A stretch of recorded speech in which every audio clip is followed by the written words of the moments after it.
There we go. It took some time, but it does seem like we are here. I just had to disable the. Wait a second. Yep. Check.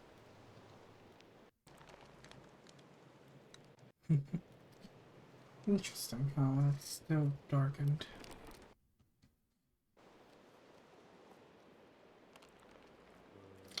It's weird how it's so choppy.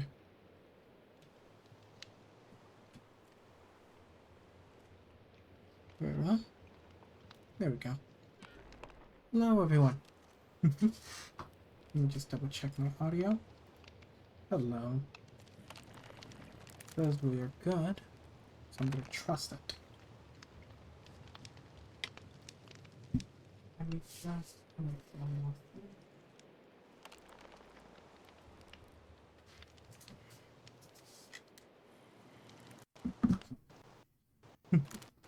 There we go.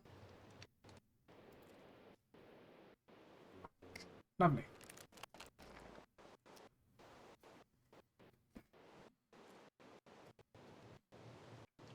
We're gonna position ourselves like that. Not gonna lie, I thought this was Subnautica for a second. That's understandable. He's been reading some stories all the way up until October 31st. I can't stream because, as you can tell, delay and things are glitchy.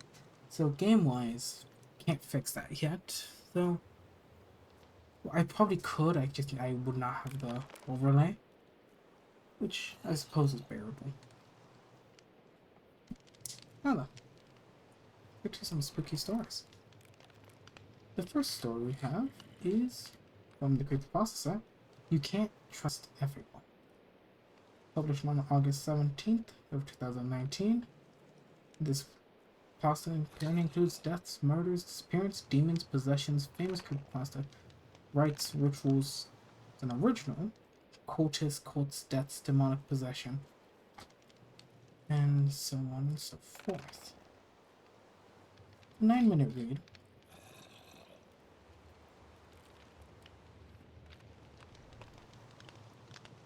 And there's advertisements. I did not know there was going to be advertisements in that one.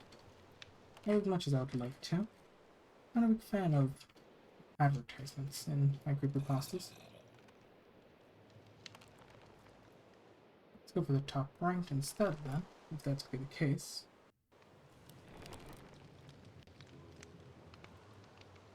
Look for the highest rating.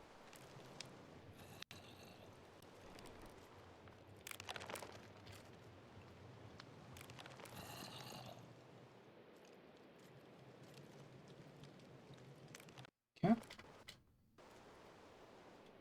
Let's go for this one instead. This is a 38-minute long read. This is going to be a long one. So when do we get Last in the West? Outlast was something that you were supposed to help with. So, Outlast I'm willing to do. I do have Hollow Knight and such. Though, let me quickly run around.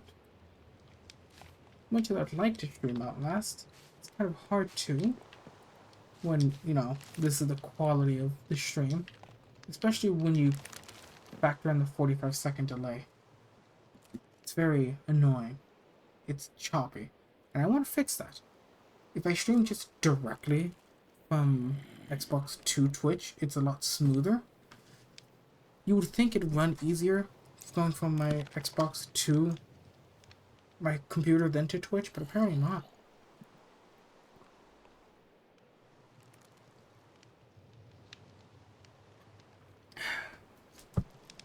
So, it's a bit iffy.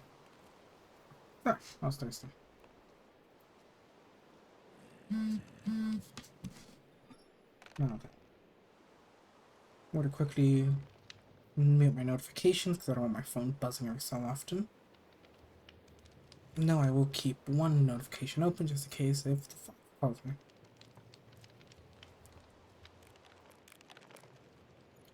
Oh well.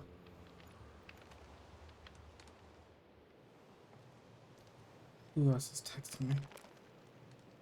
Interesting Rainbow, or not Rainbow, Interesting Thunder.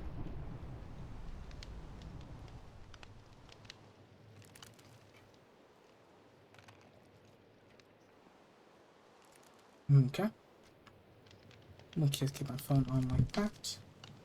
And we have the Shadowlands Express, which is a 38-minute read. Then we have a post from r/no sleep. 3 months after my wife's funeral, she started calling every night at 2:13 a.m. Let's go with the Reddit one because it's smaller. And then we'll go off with the creepypasta one, the 38-minute one. Okay. 3 months after my wife's funeral, she started calling every night at 2:13. And this is brought to you by Own Positive 1212. The call started 3 months after the funeral. Same time, every night, same voice. Lock the door twice, she whispers, and don't answer if it's me. Click. I do what she says, I always did, even when she was alive and already leaving me. She loved someone else at the end, a woman, the kind who holds your hand and robs you blind from her other one. They thought I didn't know. They thought I didn't see the second toothbrush, the softened lines, the long showers after plates. They thought I didn't read the messages. They thought I wouldn't taste the wine. I did. I swallowed. I smiled. I asked for another glass. I've always been good at playing dead. They did it in the gentle way. Candles, music, poison with a fruit note. She sat close and told me I had to go in my sleep. And her girl stood behind her, with the kind smile you used to put a dog to rest. I closed my eyes at the right. Thank you, Pine. Thank you, Pine. Thank you very much.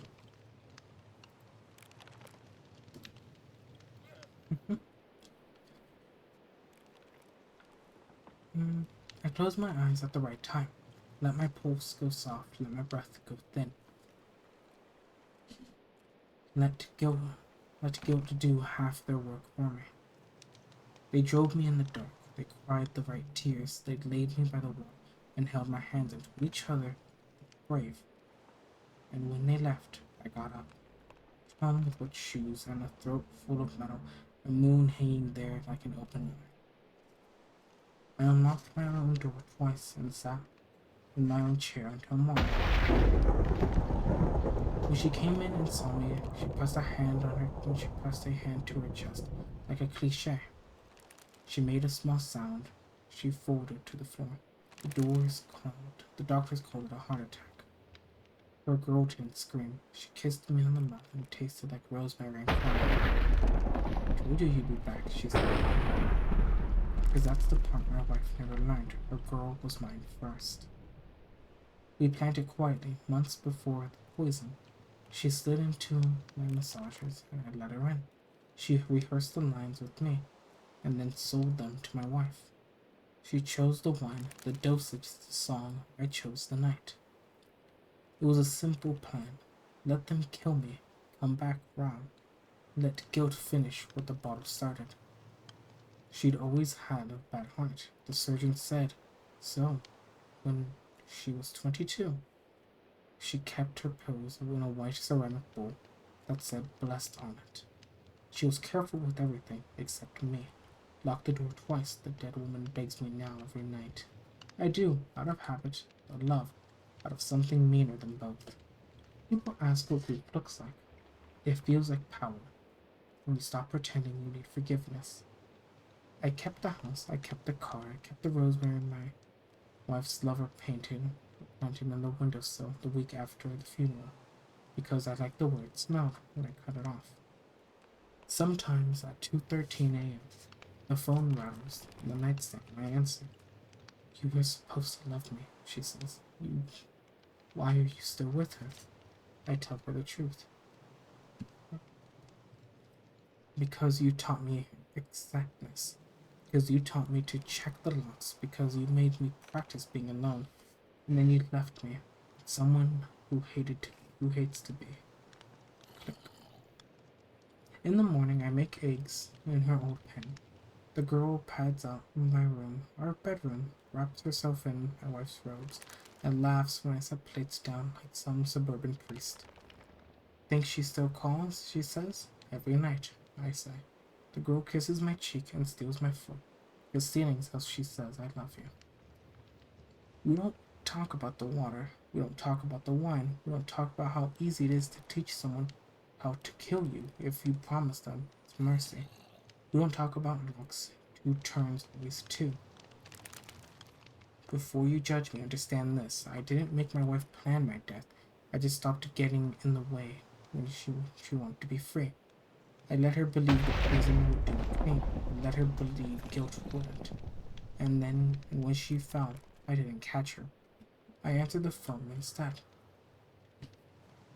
Don't answer if it's me, she pleads. Please. I always answer you, I tell the dead. I just don't do what you say. Last week the girl asked if I ever feel haunted. I said only when I forget the rules. What rules?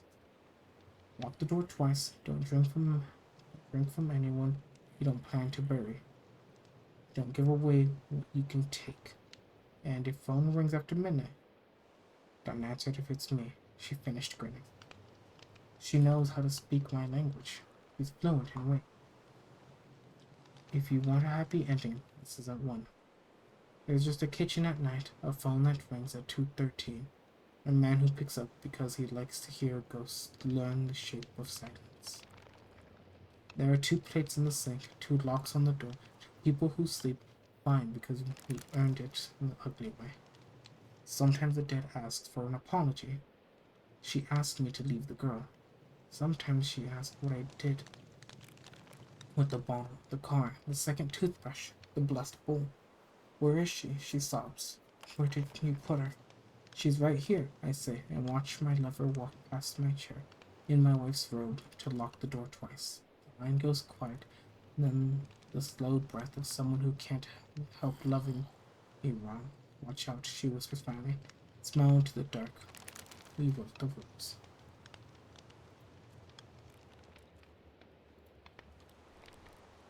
That was a good one.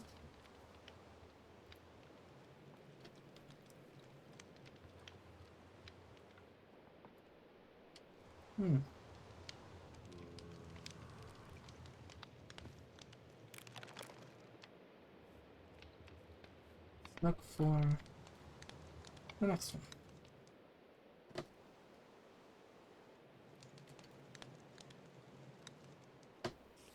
The landlord gave me one rule when I moved in. I broke it. By user haunting minute 5103 from 15 hours ago. When I moved into this building, I thought I'd finally caught a break. Rent in the city is brutal. Between my dead-end job and my divorce bleeding me dry, I've been one bad month away from sleeping in my car. So when I saw the listing for a 1 bedroom at less than half the going rate, I didn't even think. I called, I signed, I moved. Within the week, the place was rough. The hallway smelled like mildew and cigarettes. And that had been smoked for 30 years, but never left. The wallpaper peeled in stripes like dead skin. The elevator had an out-of-order sign that looked permanent. But it was mine. The landlord, Mr. Kerr, was a weary man with eyes too big for his face. He shook when he handed me the keys. Not from age, he wasn't that old, more like nervous. He had a way of talking fast, like someone afraid to be interrupted. He told me the usual things: trash chute at the end of the hall, laundry in the basement, maintenance requests on the slip of paper under his door. And then he stopped, cleared his throat, and leaned in closer. He said, his voice went soft. Don't knock on 6B after midnight. No matter what you hear, no matter what you see. I gave him a look, waiting for the punchline. He didn't laugh. He just repeated it, slower this time. Don't knock on 6C after midnight. 6B after midnight. I nodded just to get him off my back. but inside, I was already rolling my eyes. Maybe it was a crazy tenant? Maybe some recluse who worked night shifts and didn't want to be bothered? I don't care. I had a door that locked and a place to sleep. That was enough. At night I lay awake longer than I wanted. Staring at the ceiling, I knew neighbors' footsteps creaked above me. Pipes clanged like hollow bones. The city outside hummed like life, and faintly through the walls, two slow raps. Not at my door, further down the hall. Room 6B. I held my breath, and then I heard it, moving inside, knocking back. I told myself I imagined it. Old buildings echo, pipes bang, neighbors slam doors at odd hours. It could have been anything, but deep down I knew it wasn't. Because the knock had a rhythm, a pattern, a conversation.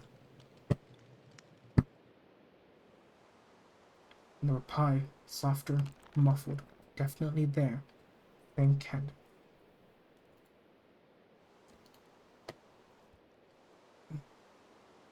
The next morning, in the grey light of my kitchen, I almost convinced myself there hadn't been anything.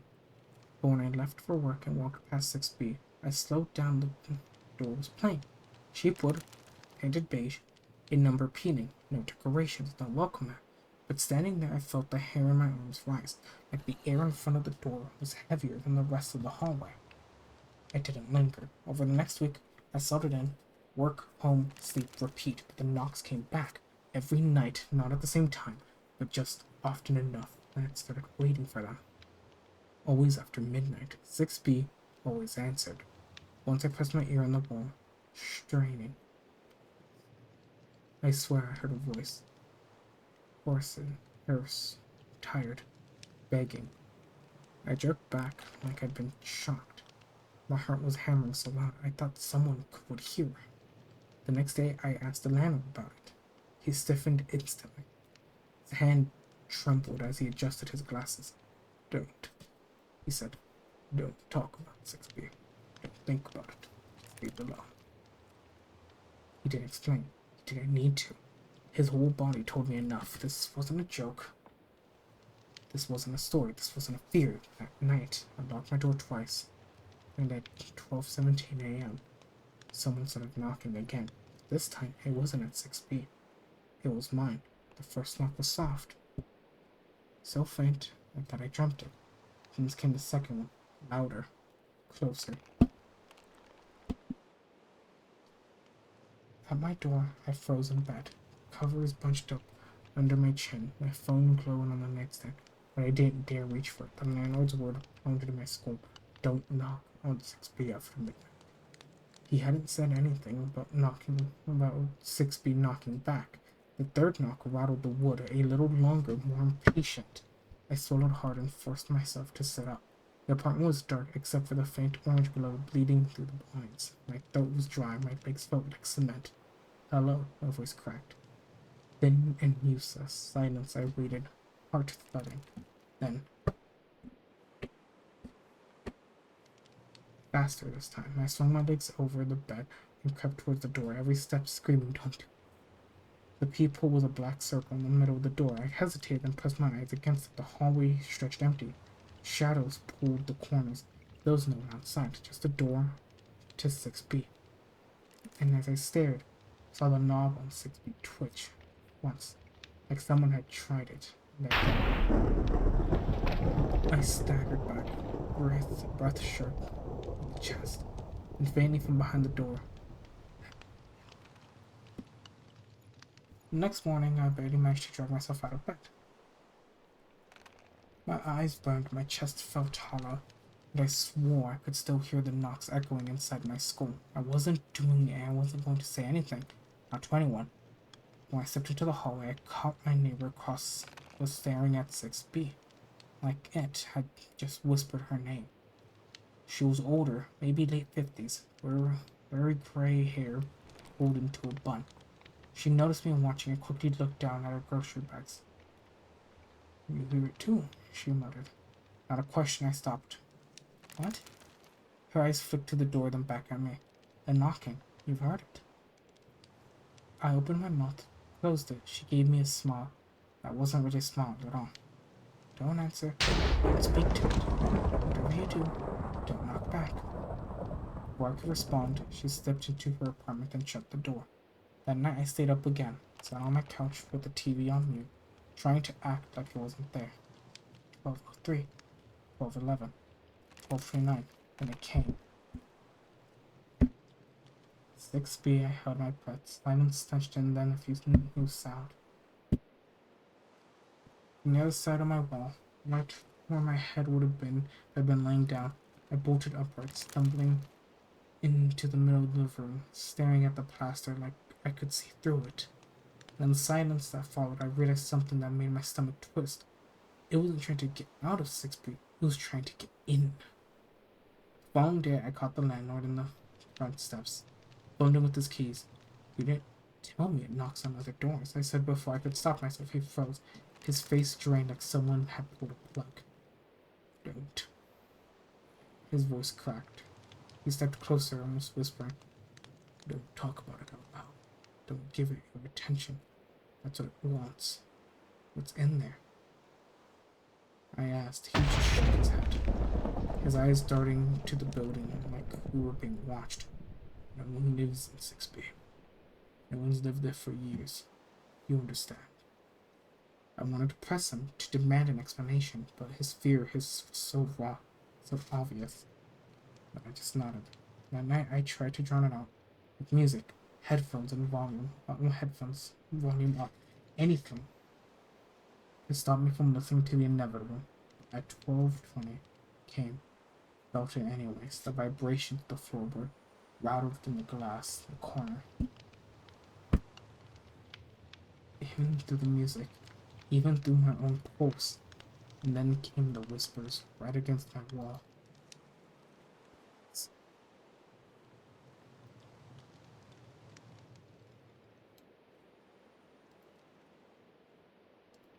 What?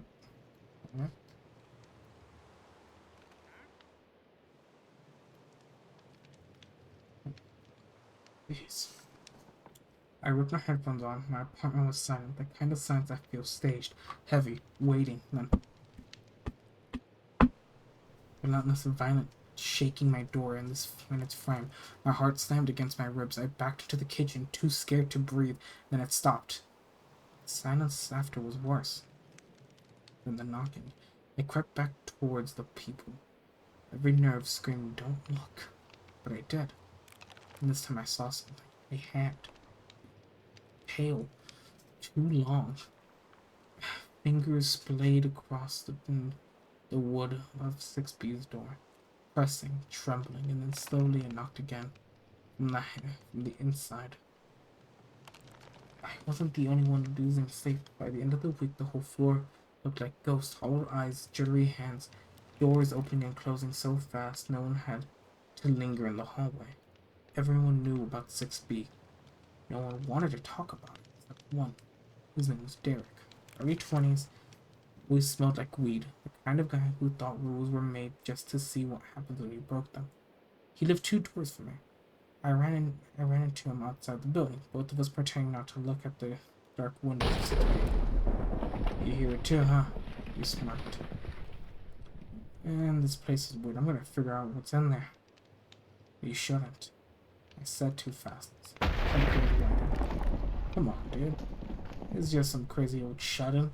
What's the worst that happens? They yell at me? That night, I barely slept. At 12:15, the knocking started again. Steady and patient. But this time, footsteps joined it. Heavy, slow, dragging, coming from Derek's apartment. My stomach dropped. I pressed my ear to the wall, every muscle tight. I heard him shuffle in the hall, muttering to himself, voice blurred. The lazy confidence only drunk idiots get. Alright, let's see. The knocks from 6B went silent, and then Derek knocked back. 3 sharp rapids. Yell opened up. The hallway went dead, quiet. Even the pipe stopped creaking. I held my breath. From behind 6B's door came the sound of something shifting. Slow, heavy like furniture being dragged across the concrete. and a single knock in reply. Derek laughed. Oh yeah. The knob turned. I didn't even know 6B's door could open. I'd never seen it move. But I heard the hinges scream. Felt like the rush of air and like the building itself exhaled. Derek's laugh cut off mid-breath. Silence and the door slammed shut.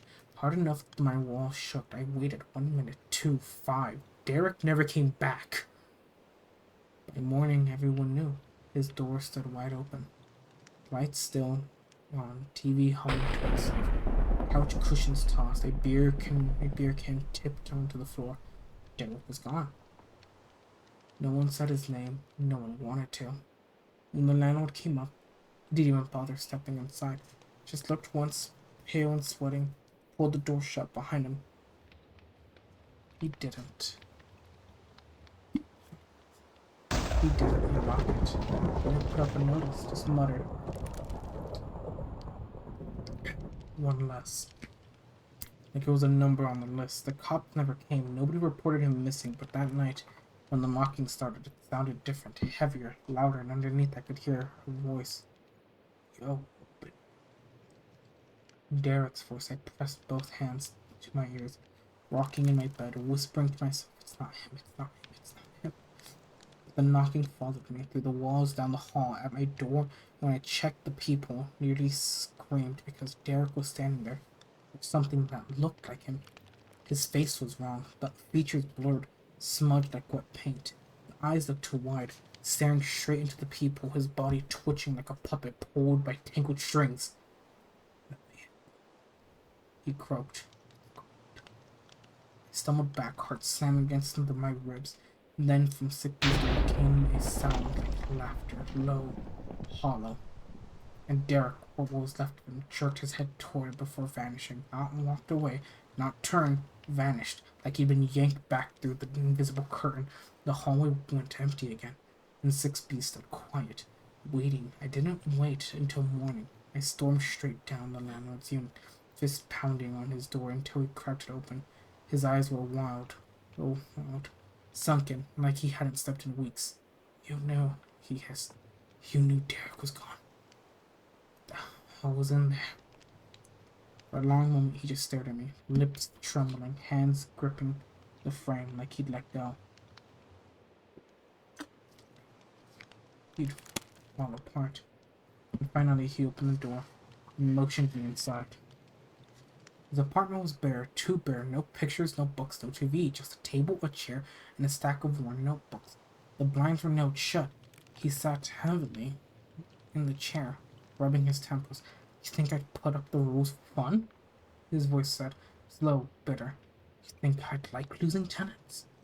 I said nothing. He opened one of the notebooks, yellowed pages filled with cramped handwriting. The first entry was dated 1979. It's been here longer than me, he said. Longer than anyone alive now. I think the man who owned this place before me warned me the same way. I warned you, don't knock, don't answer, don't listen. What is it?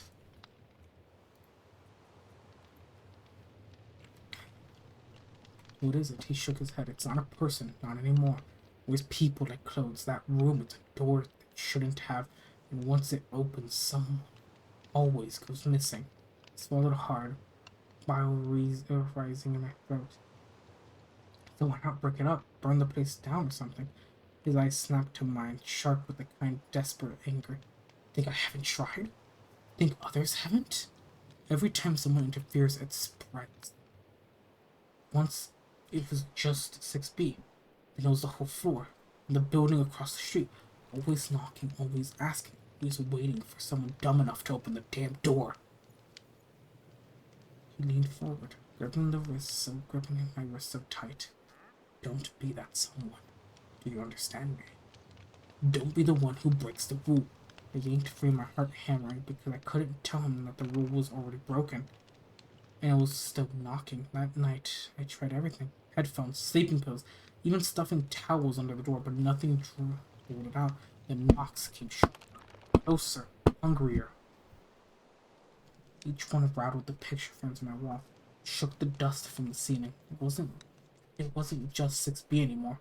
The sound was everywhere, above me, beneath me, inside me. And then at 12:47, my doorknob turned.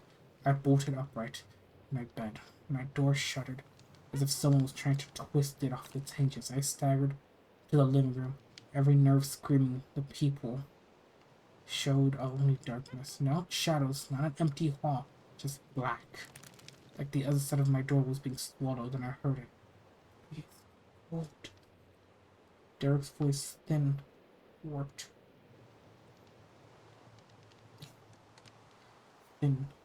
coming from everywhere at once.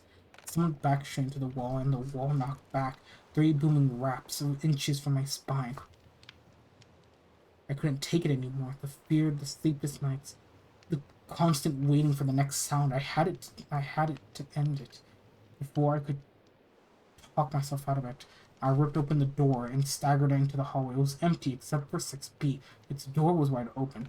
The black void yawned out beyond it, swallowing and flickering light of the hallway. The edges of the frame seemed to breathe, warping with every exhale. And inside the dark, something moved slowly, too slowly. A shape stretched thin, like a man drawn in charcoal and smudged like a careless hand. Its limbs bent wrong, its head logged, which through the neck was broken. In its hands were pressed flat against the inside of the doorway. Long fingers curled along the door frame. It leaned forward. I swear I heard every neighbor's voice whisper in unison. The sound echoed in my skull, vibrating my teeth. Then all at once, every door on the floor flew open, and in every doorway stood another shape, each one wearing the blurred, shifting face of someone I hadn't seen in days. Derek, the old woman, the tenants who'd vanished without notice, all of them staring at me, all of them whispering together, "Let us in." I don't remember how long I stood there. Seconds, hours, time bent in the hallways, stretched thin until I snapped. The figures didn't move closer, they just waited, patient, smiling. That weren't faces at all. Shifting like reflections on black water, I backed myself into my apartment and slammed the door, locked it, shoved the dresser in front of it, my arm jackhammering against my ribs. My breath came in shallow gasps, but the knocks followed from the walls to the ceiling, the floor, the thousand knuckles rapping in perfect unison. I don't sleep anymore, not really. I close my eyes, but I still hear it every night, louder, heavier, closer. The landlord hasn't been seen in days. His door is wide open. The notebooks scattered on the floor like someone roughed it through them in a hurry. The last page just says, "If you're reading this, it's already too late." I think he's right. Because last night something changed. The knocks didn't come from 6B. They came from inside my apartment. The kitchen, the cupboard, the bathroom mirror, the closet door. Knock, knock. I don't know how long I can last. The walls feel thinner every hour. The air is heavier, like the building itself is hollow, waiting to cave in. And I'm waiting. I'm writing this because maybe, just maybe, if I tell someone, if I put it into words, I don't get any closer, but even as I type, I can see the shadows stretching across the floor, long fingers curling towards my chair. Somewhere, very close to my ear, I hear voices whispering, same two words, over and over.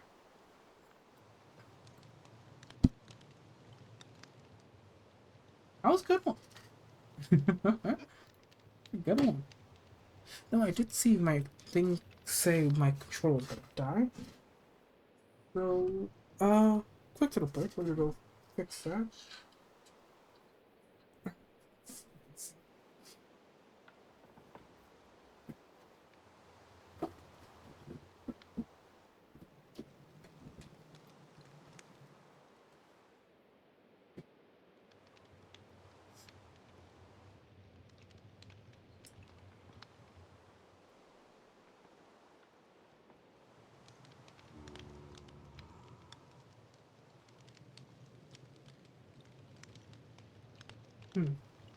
That was a good one, so.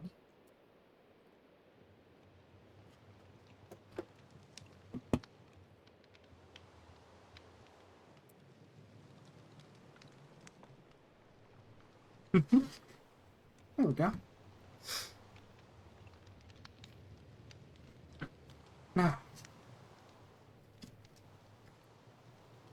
Very well.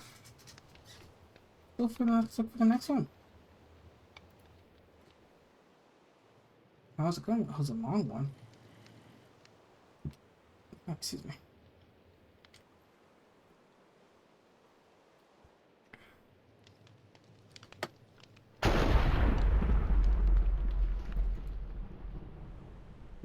The rats are covered in yellow powder. By simple homework 3510.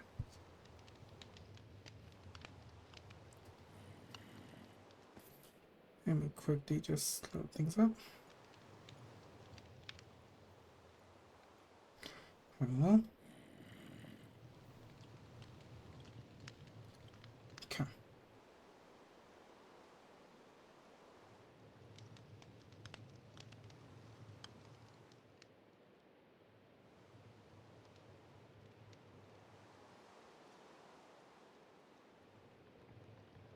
Very well. The rats are covered in yellow powder. By simple homework 3510. Posted a day ago. The rats are covered in yellow powder. I've not been well these past few months. My wife and I had an amicable divorce, if you could imagine. Unfortunately, I'm the type who puts his thoughts on the wheel and lets them spin until they come back to center again.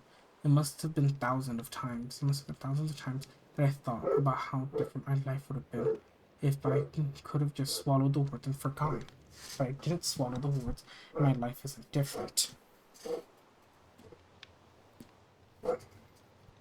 At night I could lie still for a while, but then I jolt awake, flinching at the thought of the empty room in my house. A clawing hand that would grip my stomach and pull up.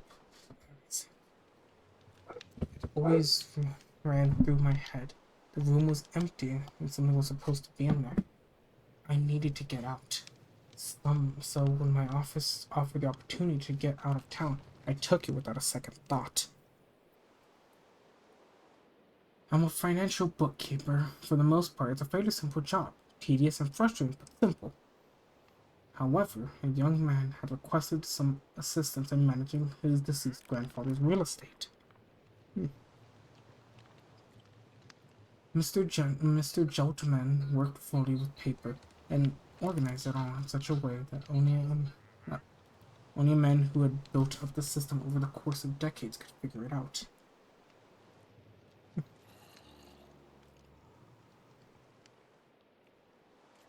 Okay. The house was old but well maintained. Mr. Joltman had clearly loved it, and people that love something take care of it. And they should anyway. Chapman was a collector of novelty clocks, garden gnomes, baseball bats, and of course, documents. Every room left just enough space for a slightly overweighted old man to squeeze through. Originally, I was supposed to meet Vince, the inheritor of the property. To get shown around, but he decided rather quickly that he had a dead man's wallet to start emptying and had instead flown to Las Vegas. I doubt he would have been able to help me anyways. It took 4 days just to organize everything in a way that was somewhat trackable. Jumpman kept incredibly detailed papers. The actual act of balancing out was rather quick. My job wasn't really to balance the books anyways. Jumpman had turned him into proper taxes all of his life. Nothing needed to be solved. My real job was to make decades of careful bookkeeping digestible to a clueless 20-something. And then convince Vince to keep us on the permanent part of his future endeavors. Death, it all started smelling like death. A burning, pungent death. I had taken over a wooden desk in a small reading room in a matter of a moment. I went from typing in numbers on a laptop to gripping my mouth and kneeling over to stop myself from covering the floor in bile. Let's see. Okay. I stuffed my nostrils with tissue paper. Still, the skin of my nose was stretched like a half circle. The smell was strong enough to get through my head, but it was subtle enough to not reach my stomach. Pushing a cabinet out, the way I saw a small hole, a fine yellow powder pressed in the wall. The hole was gnawed. Small, rough bites were taken out of the wood. Looking around, I found a broom, a pan, swept it up, and then headed towards the trash. In the trash can that was waiting near the side of the road outside. I don't know what the powder is, but I had no doubt the smell. That's where the smell comes from. My arms were fully extended to keep the pan as far away from me as possible. When I turned the lid, the bin up in a scurry, the scurry of feet hit the side of the plastic and poured out. A wave of rats disappearing into the grass. I covered the street in a soft beige. Inside the trash bin was a pile of yellow powder. It was overwhelming. I felt like a child again, staring into a toilet, begging my mom to make the pain to stop. As another buildup of bile came climbing out of my throat, I turned the nozzle of the hose and rinsed my mouth out before taking off my shirt and spraying down my front. Spraying down my front. Water was good. It was really good. A few nails and a bit of leftover wood in the shed out back later. I blocked the hole inside and went to bed. The hole was twice as long when I woke up, and I moved my set up to a different room. It took about half a day, and I went into town and talked to a man at a hardware store, and that looked like he knew how to kill rats, and came back with a number of buckets, cans, peanut butter even, and a metal box to keep my food in.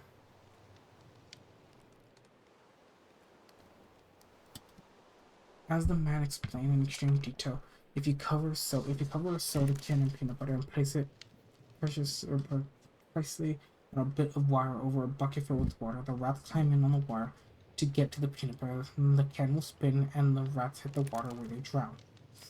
I set up 5 of these buckets, and let me tell you, they work. When I checked the next day, the first bucket had 3 separate rats loosely floating on the top of the water. The smell hit me, but it wasn't nearly as strong as before. I was very happy that I had also purchased some gloves. Each bucket was lifted and taken to the nearby pond, where I dumped them out. When I had emptied the final one, I noticed that the ones from the first had started to dry out in the sun. A faint yellow haze lifted from the bum. Excuse me. It's from the final one.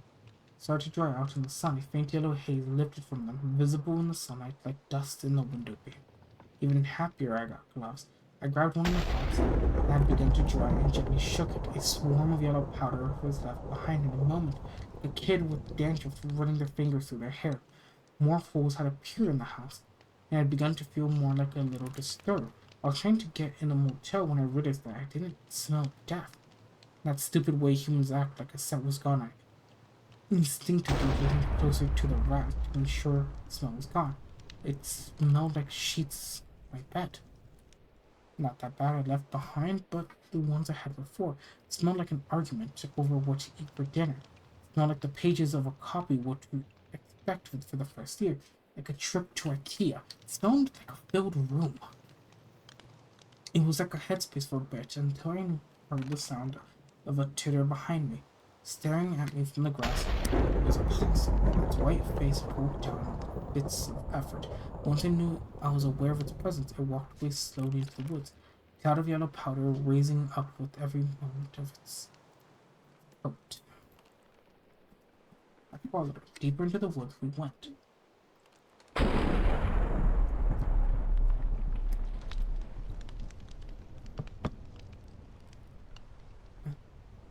It was like I just woken up from a bad dream. The possum stopped in front of a bone-like cliff, with the number of gaps each specified and unnatural, like the carved-out cut of a machine. The possum pressed its back against the wall and rubbed back and forth until the yellow powder had formed a small layer on the top of the rock. Its 5 clawed hands reached out unnaturally and began to draw. It etched out a small visage of its kin. The powder began to seep into the rock, and the rock began to seep out of itself. Small bundle of flesh pushing its way out of pure stone. It pushed, and pushed, till the sack felt like a leafy ground. The possum picked it up and placed it on its back. The newborn clung onto its mother. I watched it all calmly, and when I was over the possum pressed its side to the wall once more, leaving another layer of yellow powder.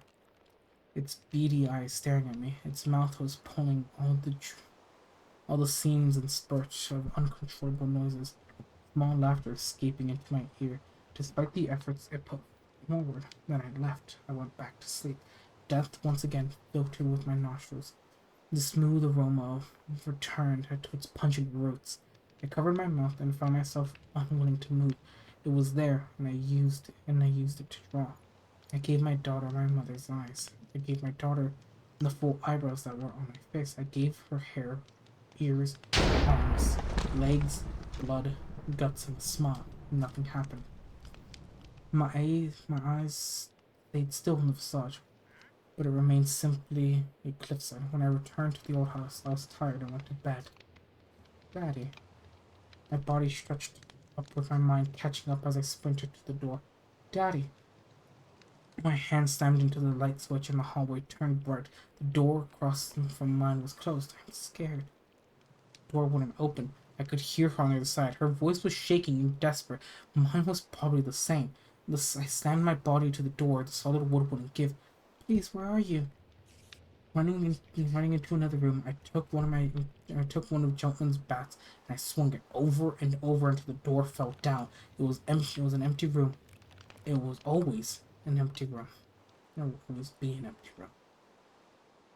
As I stared into nothing, a small sound of laughter began to ring out. Standing at the window still was the opossum. It was once a strange joy full burst forth in a wave after wave of laughter. When I woke up the next day, the door was destroyed, just as I'd left it, but the rats were gone, and the stone face was without a single blemish. Vince didn't care about the door. He was too drunk to care about anything. And frankly, I didn't care about it either. It's not like the door was guarding anything anyways.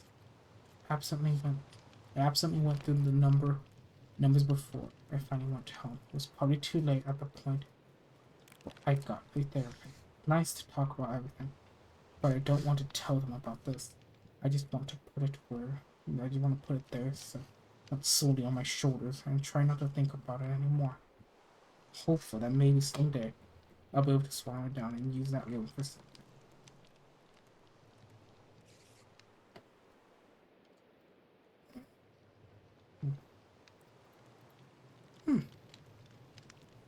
An interesting one. No, I am a man of my word. We do have the Shadowlands Express, which is one that does catch my attention.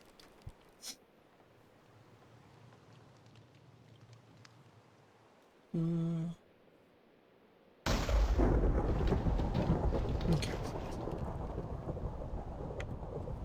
The Shadowlands Express.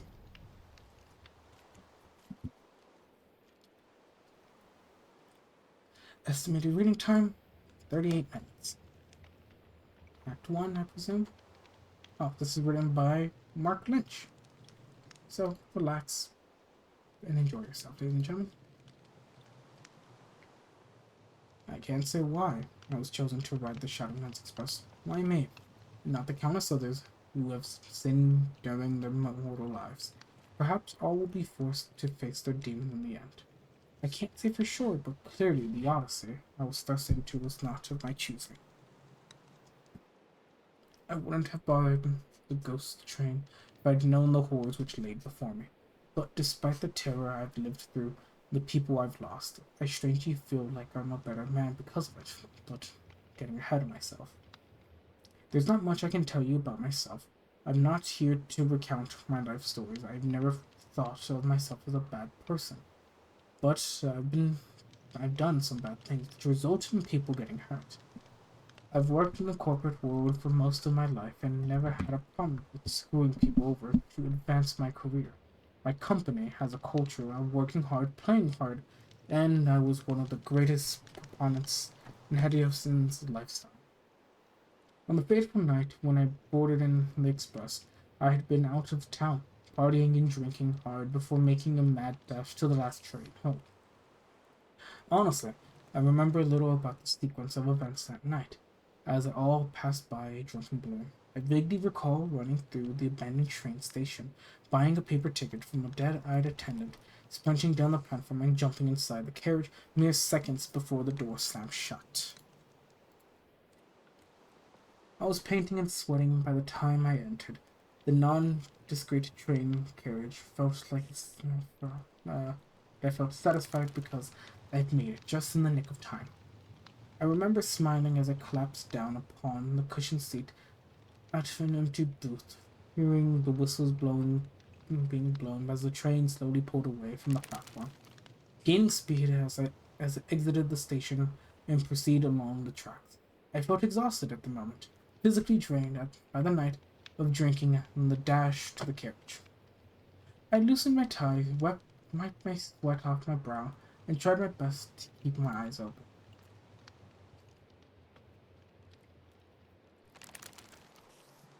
I didn't want to fall asleep because then I'd surely miss my stop. But try as I might, I simply couldn't fight the overwhelming urge, and slowly but surely, I lost the battle, my eyes closing as I drifted off into a deep slumber. I don't know how long those are. Could have been minutes or hours, but I guess my sleepy interlude was long enough to allow sinister powers to work their dark magic. I do remember what I dreamt. During that brief slumber, a surreal but surprisingly vivid dream which chilled me to my core. I saw my ex-wife in a dark place beyond my reach and suffering alone. Next, I found myself alone in a train carriage, running from end to end, but finding no one who could help me. As my nightmare continued, I slammed my fist against the carriage door, screaming as I desperately tried to escape my ruining metal prison. But my efforts were to no avail. I was trapped inside, alone and afraid.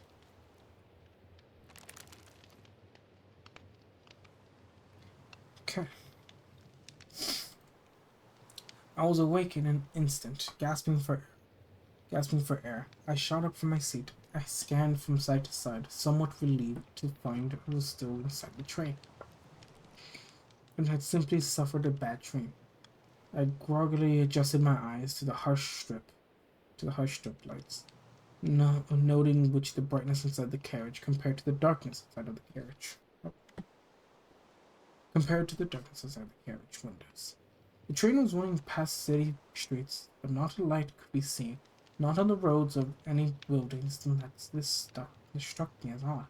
But I didn't dwell on the moment. Instead, I pulled myself up off the seat and stumbled down the aisle in search of the conductor. My fear at this point was that I had missed my stop, and I'd end up stranded in a remote station with no means of getting home. That would have been bad enough, but even as I took those first cautious steps down the carpeted aisle, I felt that something was unright. Call it the sixth sense of a primal fear, or terrors long forgotten, but I believe I was in a strange and hostile place. Glancing back and forth, I found I was alone in the carriage.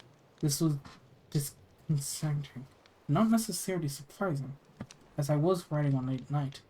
The interior was unremarkable, quite ordinary in fact. The blue upholstered soft chairs were set around plastic tables, and turning speakers and CCTV cameras were visible from the ceiling above me. I could hear the steady mechanical hum of the engine in the moment under my feet as the vehicle sped ever onward. But when I headed over, I cannot say. It was only then I looked out the carriage windows, observing the darkness on either side of the speeding train, and I soon confirmed that there were no lights emitting from the outside, none whatsoever. Every building, every street was shrouded in darkness, with the only illumination coming from the train itself. I couldn't see any cars or vehicles either. In fact, there were no signs of people on the outside. It seemed like we were traveling through an abandoned city devoid of life. How could this be? I asked myself. How could this be? I asked myself. Perhaps there was a citywide power outage. That was a possibility, but I stood in the aisle and looked outwards. I began to feel increasingly uneasy as the scenes rolling by changed for the worse. Where before I saw tidy streets and well-maintained buildings, before long I was confronted by ruins and crumbling structures. A decaying urban landscape with weeds and vines slowly taking back the land. I was left gobsmacked, my jaw dropped, and blood freezing, as I observed an ever deteriorating scene. I knew the city had its rundown areas, but nothing like this. I didn't understand what I was seeing, or knew what it was, and this uncertainty was truly terrifying. I felt so alone in that moment, like I had been ripped out of the world and dropped somewhere dark, twisted and bizarre, somewhere I didn't belong. Breaking myself from the fear-induced paralysis, I turned away from the window and slowly made my way down the aisle and heading to the doorway which led to the next carriage. More than anything, in that moment, I wanted to find someone else, so I wouldn't have to face this nightmare alone. As it happens, I did stumble upon other passengers, but unfortunately, my new companions were just as confused and frightened as I was, and none of us yet knew why we were here on board the fabled Shadowlands Express. Part 2. The Passengers. Which... Hmm.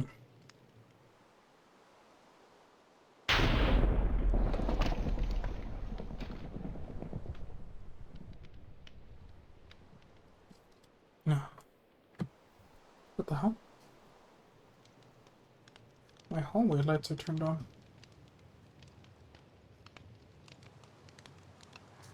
Excuse me?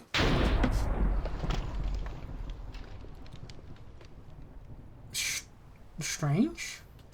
Indeed. Hmm. Okay. Hmm. I don't know if I should be concerned about my hallway lights being turned on all of a sudden. Like I see them in the reflection of my window.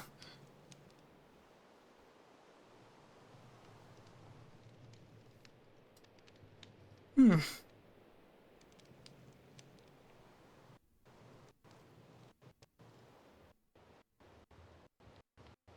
Uh, we're gonna just try our best to ignore it. Let's go with that.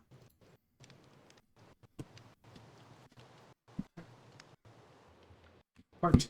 The Passengers.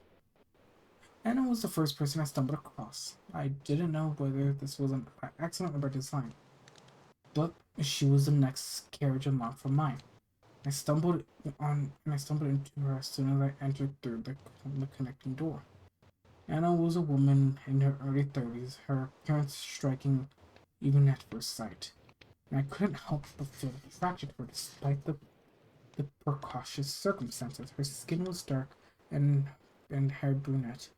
She wore a striped business suit and matching skirt, which made me think she'd come straight from work.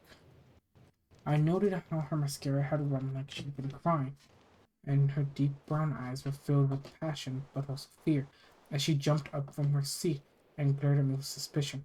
"Who the hell are you?" she demanded, whilst backing up defensively. My eyes widened as I tried to understand why she was acting so hostile, but then I thought about it, realizing she was scared and had no idea who I was, and so I held my hands up defensively, trying to appear as non-threatening as possible whilst replying. "Take it easy, love. My name's Simon."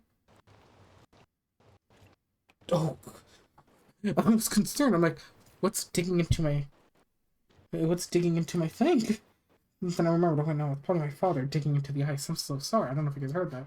You jump.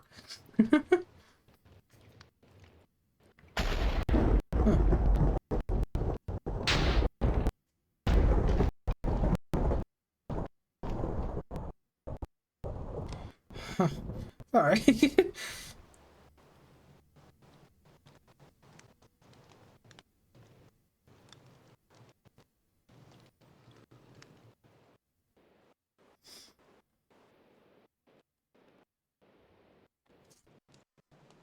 Okay, sorry. Freaked me out a bit. Take it easy, love. My name's Simon. I'm just a passenger just like you. Fell asleep on my way home. Now I'm trying to figure out what's going on. The apprehension slowly faded from Anna's brown eyes, and her shoulders relaxed as she breathed Enough sigh of relief. Okay, believe you. Anna replied slowly, speaking in the aisles as the train sped on past an increasingly bleak landscape. My name's Anna, she confirmed. I guess I'm on the same boat as you. Caught the last train home, fell asleep, and woke up alone in his carriage. She paused, looking fearfully out the window towards the ruined city, shrouded by darkness. I saw all this outside and thought I must be losing my mind. Either that or someone spiked my drink back at the bar. But you see it too, don't you, Simon? She looked at me hopefully, clearly wanting some validation. I glanced out the carriage window, observing the same disturbing scenes as the crumbling buildings turned into ruined foundations, overrun by vegetation, and seemed the last vestiges of civilians were melting away in front of our eyes. I could no longer deny or attempt to rationalize away the terrifying sight, because Anna was expecting it too. See, I finally confirmed, nodding my head solemnly as I continued to stare into the abyss. Anna must have decided to trust me as she walked down the carriage aisles and stood beside me, placing her soft hand on my shoulder. Her touch brought some small comfort in the chilling scenario, and I turned around slowly, looking into her expressive brown eyes and watching her soft lips as she spoke. Simon, do you know where we are? She asked earnestly. I don't think Anna held out much hope, and I was destined to disappoint her. No, I answered solemnly. I'm afraid I have no clue. Anna broke eye contact, moving her hand as she nodded. Well, we need to find someone who knows what's going on, she said with a newfound determination. Let's search the other carriages and find a conductor who can help. Or failing that, get into the driver's car and make him stop the train. Yes, okay then, I said in agreement, following the woman as we slowly walked towards the doors leading to the next carriage. We didn't discover any train staff during our search, but we did find another 4 passengers, all of them who were in the same state of confusion and anxiety. The first one was Dennis, a willy and highly strung man in his 40s who was on the edge the moment we met him, ranting, raving, and threatening whoever had put us in this unfortunate scenario. Next to someone upon was Zoe, a blonde-haired woman with fake nails and eyelashes, her eyes caked up in makeup, and her toned body clad with designer clothes. Zoe had a bad attitude and gave us the impression she was above the rest of us. Jason was a better prospect. However. A tall, muscular man with short hair, firm eyes, and a steady smile. He spoke with some authority, which gave us the impression he'd been in a difficult situation before and knew how to keep his cool in this crisis. And finally, we found Amon, a plump, middle-aged man. Not only seemed harmless, but was also surprisingly unaffected by the craziness, shrugging his shoulders like this was all just a bit of bad luck. Personality-wise and in appearance, 6 of us couldn't have been more different. But we were all thrust into this living hell together, and none of us had the slightest idea where we were going and why we were here. We didn't find any staff members, and we couldn't get an answer from the driver's car, to the door to which was firmly locked. Our phones was no use to us either. So, unsurprisingly, not one of us had a signal, and the train didn't have Wi-Fi.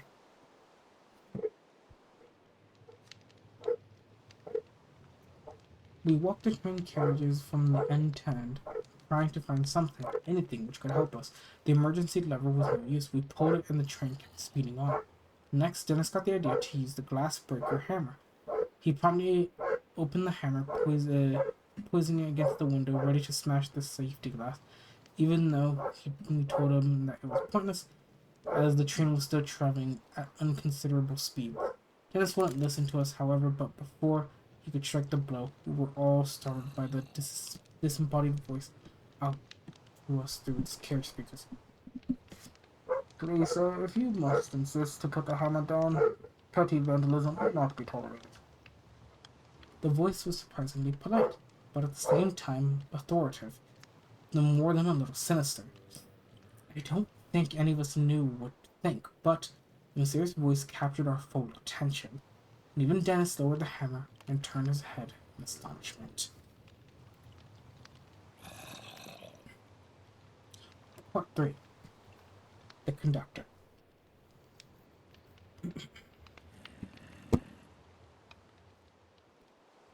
Okay.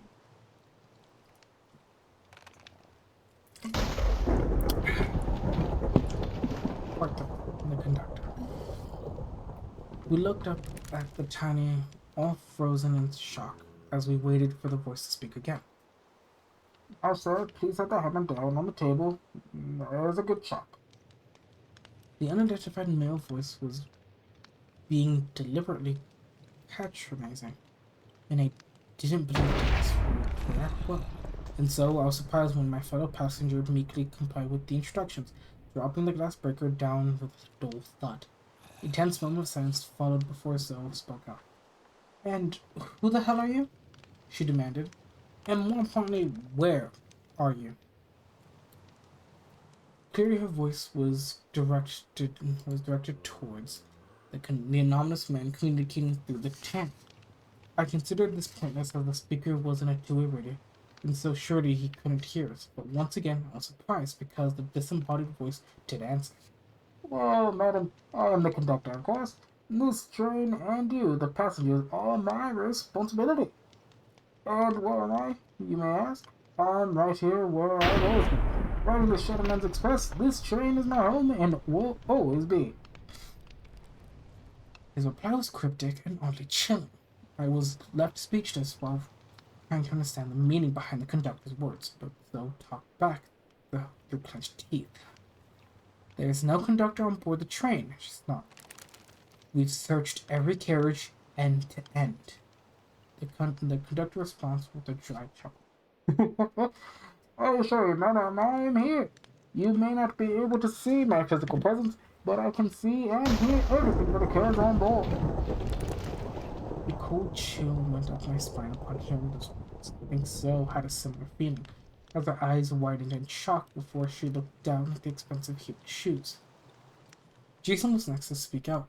I noticed how he'd pick up the safety hammer which Dennis dropped, and when Jason spoke, his voice sounded calm yet composed. "Why have you brought us here? What do you want from us?" Jason had asked what we were all thinking, although we certainly feared hearing the answer, but the conductor once again used cryptic language which was open to interpretation. "Good sir, I have not brought you here. You all boarded this train voluntarily. If you paid attention to the signs, you would have realized this wasn't a conventional service. But let me say this, every one of you is here for a reason." "The thing is, mate, we all just want to go home." And he was right. Jason interjected, and he was right. Somehow I doubted it would be that simple. There seemed to be some regret in the conductor's voice when he replied. "Understandable, sir. Very understandable. I wish it was in my power to bring each of you right this instant, but alas, this is not possible. I cannot guarantee the outcome of this journey, but I can promise two things. Firstly, none of you will be physically harmed on board my train. In these carriages, you are safe. Secondly, there is a path home for each of one of you, but the journey will be long and arduous, and all passengers will be tested." He let that statement hang in the air as the six of us shared a worried look. The fear inside that tight train carriage was appalled. Even Jason seemed uneasy. None of us understood what was happening, but we all sensed a great danger. The disembodied voice conductor was the only one with any answers, but he wasn't going to provide them, at least not yet. Instead, he signed off for the night. "I suggest you all try to get some rest," the conductor suggested. "We have a long way to go and many challenges to face. You are free to move between the carriages, but please do not attempt to exit the train. This is not physically possible and may result in injury. This is not physically possible and may result into injury or death. I would also advise you not to look out the windows for prolonged periods. You will likely be disturbed on what you see out there, but of course, this is your choice. I think that is all for now. I will speak with you again and provide details when the first test will begin. Good night. Do all of it. With that, the speakers went silent, and the conductor went on answering no matter how many times we shouted and screamed in an attempt to get his attention.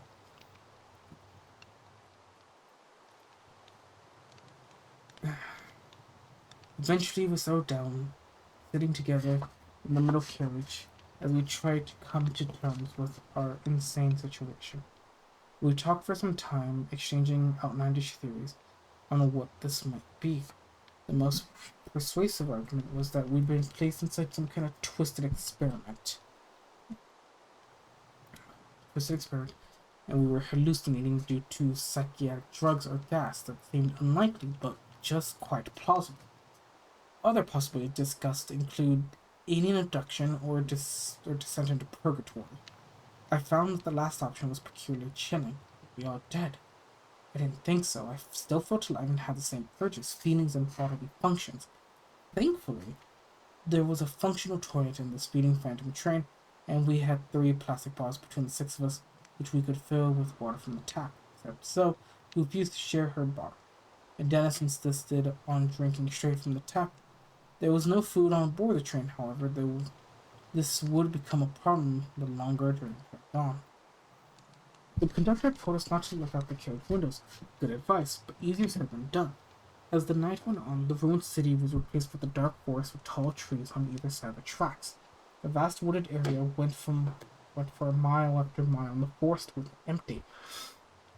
Every now and then we caught glimpses of dark shadows moving between the trees, large and unidentified creatures shaken from their slumbers by the passing of the train. This was disconcerting, but worse still the red eyes we occasionally saw, eyes burning in the darkness of the glaring menacingly at us, our carriages, watching us until we sped out of sight. I can't speak for the others, but these sightings terrified me. I tried to avoid looking out the window as much as possible, but my gaze was often drawn.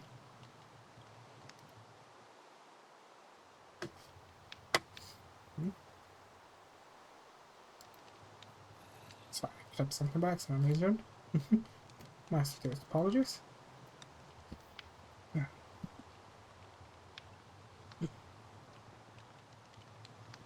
I tried to avoid looking out the window as much as possible, but my gaze was often drawn to the black abyss.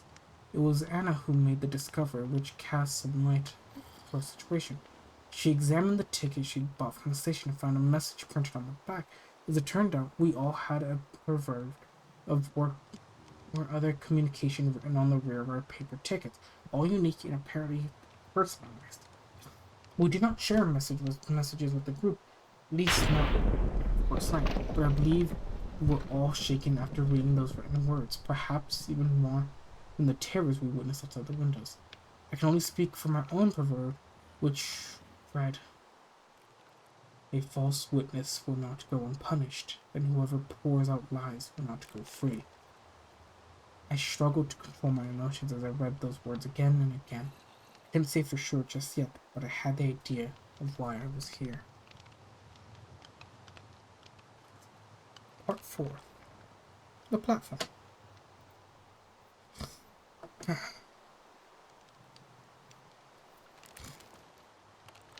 None of us slept much that night. I did finally drop off to sheer exhaustion, only to be plagued by dark, vivid nightmares awakening from my jolt. Excuse me. I did finally drop off to sheer exhaustion, only to be plagued with dark, vivid nightmares awakening with a jolt. I found my companion still asleep, with the exception of my mom, who was looking out the window with an intense curiosity. I quickly noted that it was now morning, the rising sun shining through the carriage window. I was relieved at first, as part of me feared the morning would never come, but I felt less certain once I realized we were still traveling through dense forests and seemingly endless trees with no apparent signs of civilization. "It's been like this since dawn," Imran explained in almost wonderment, without turning away from the window. No towns or villages, no people, no other trains or vehicles. Just an endless track of trees on either side of us. We paused briefly to let those words and their terrifying implications sink in. By my reckoning, we've been traveling between 8 to 9 hours for a consistent speed of 50 to 55 miles per hour. We should have reached the coast hours ago. But I guess the geography of this world is different than ours. I felt a sickness rising from the pit of my stomach, my eyes widening. I stared at Iman in disbelief before turning towards the glass and staring out into the abyss. The vast forest wasn't quite as intimidating during the daylight hours. Nevertheless, there was an entire eerie quality to those towering trees, a surreal and almost mystical feeling that awoke something primal inside of me. As crazy as it sounded, I believed Mom was right. We weren't in the counties anymore. In fact, the train seemed to have left our dimension, bringing us to another world with its own rules and unique dangers. Thankfully, we did eventually reach to the end of the forest. Later in the morning, although our situation did not improve, the dense woods. Sorry?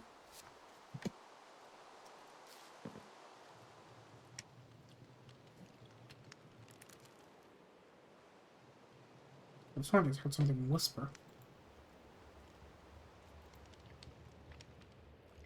Hmm.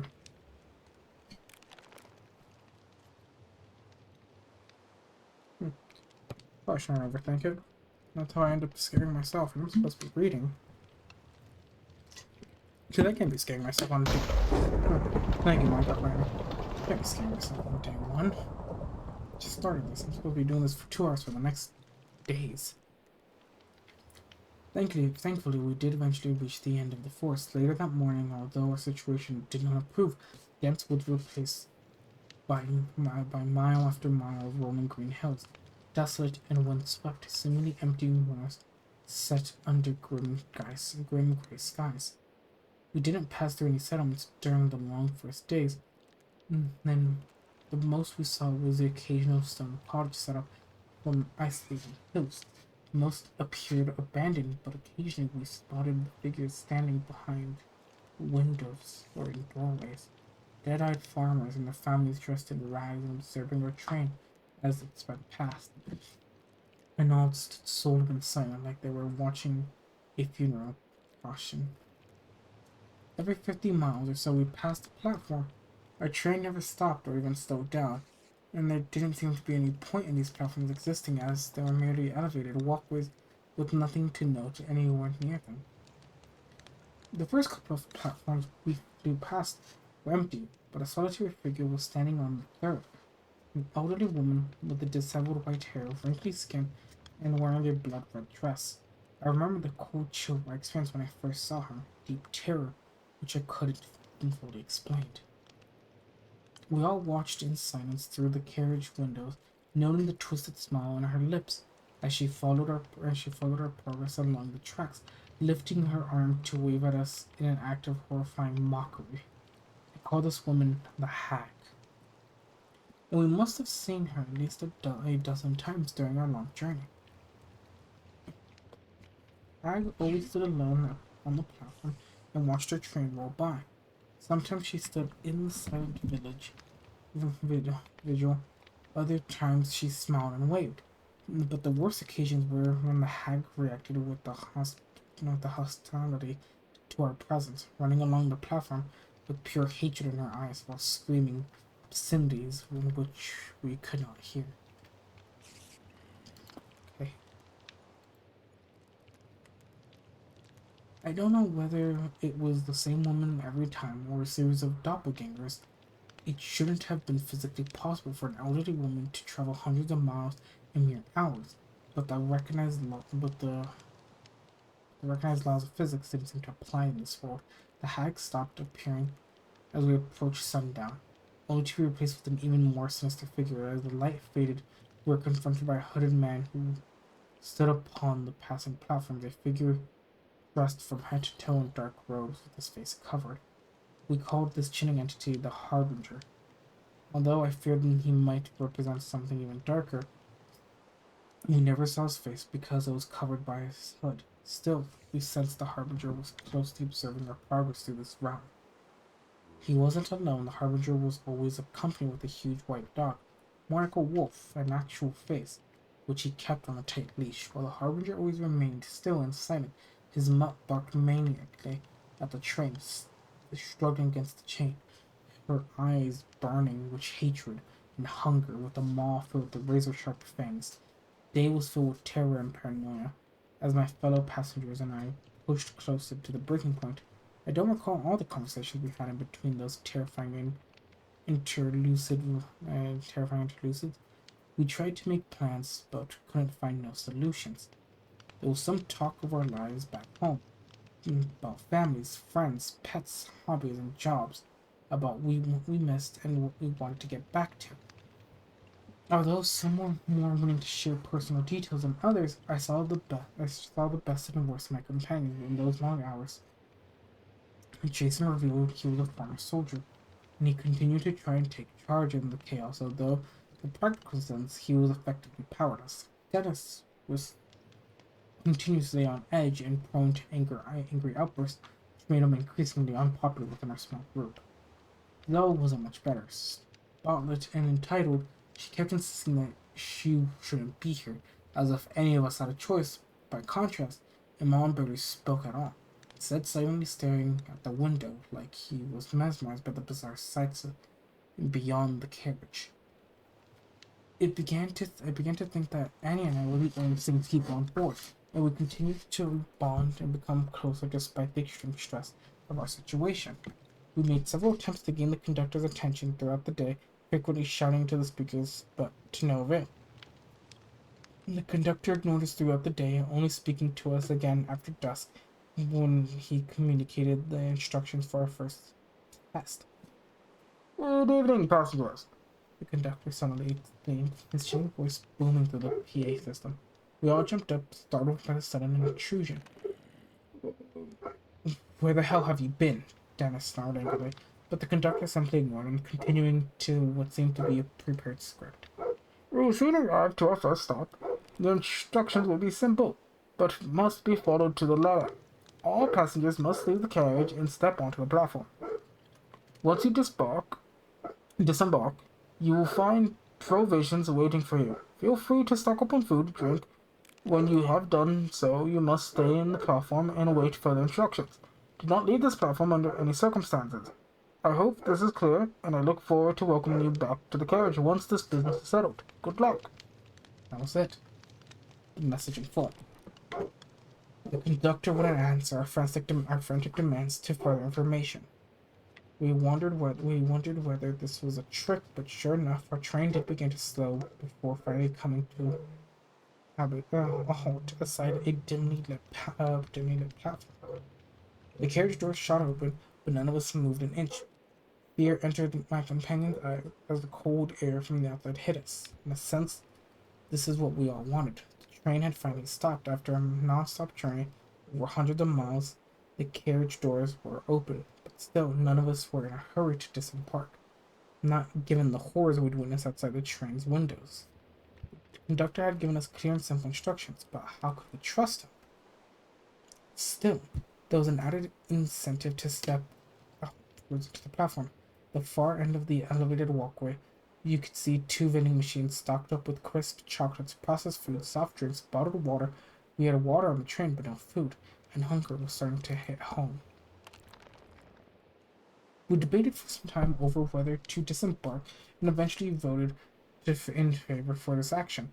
As Jason put it, this conductor, whoever is running this thing, they hold us all on the cards. We need to follow the rules, at least for the time being, but sooner or later they'll slip up. Then we'll have our opportunity. Jason was the first to step off the train, closely followed by Dennis and then the rest of us. It was a cold night, and the chill hit us after the relative comfort of the carriage. I also picked up on a foul smell in the air, a stench which seemed familiar, but I couldn't quite place. But our prime focus was on reaching the vending machines. We didn't need to insert any money, You can take as much food as you wanted. Once we tasted the production and realized it wasn't poisoned, we filled our hands and bags with supplies, stocking up as much as we could carry. Because there was no way on telling how long we'd be trapped on board on the Phantom train. With this track completed, with this task completed, we stood and waited, wearily glancing towards the dark trees beyond the lit up platform, as we waited for further instructions. What now? I asked, voicing my question to Jason. We wait for orders, just like he told us. His answer was stern. To hell with that. This is in Dennis, and his blood was up again. His eyes filled with something close to madness. You need to calm down, mate, Jason said firmly, while looking Dennis square in the eyes. It was to no avail. I won't calm down, no fucking way, Dennis screamed. You people are nuts. You want to let that voice tell you what to do? Not me, mate. I'm stepping off, and I'm going home.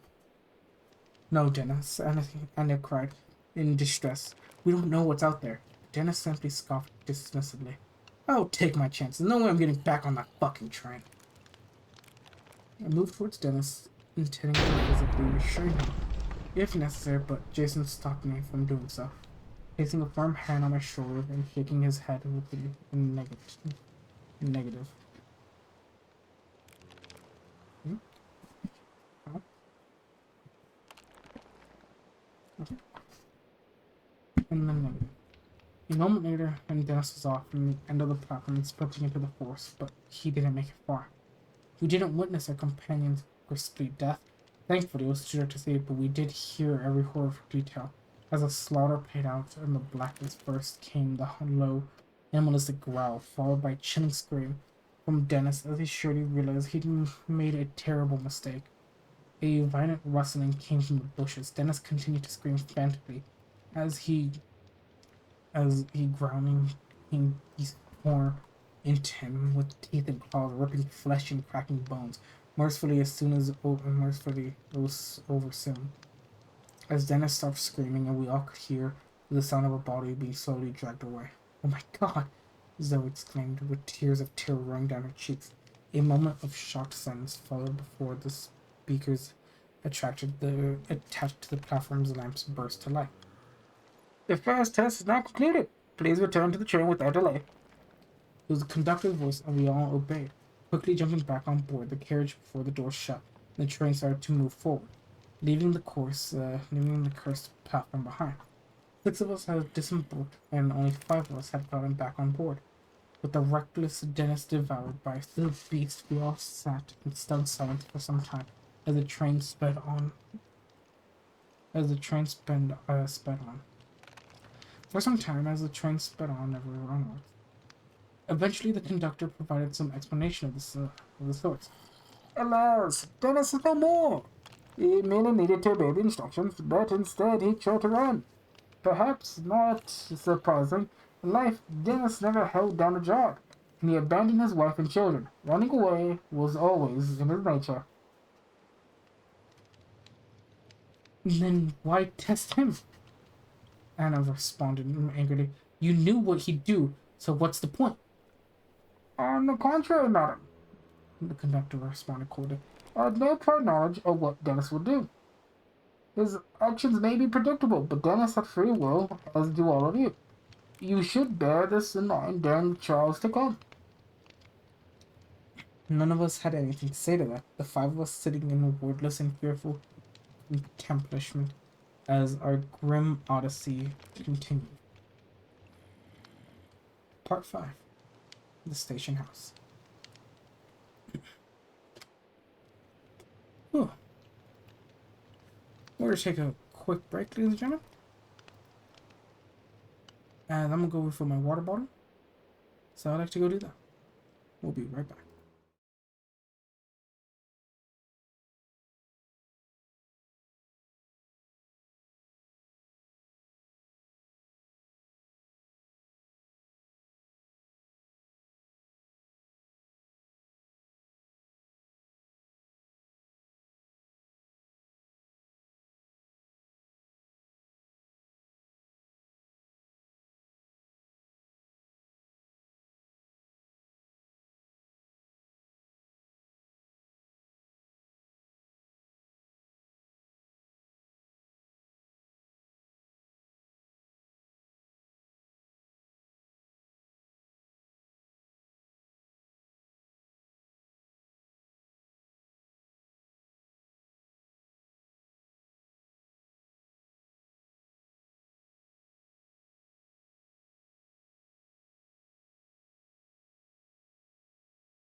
Ah,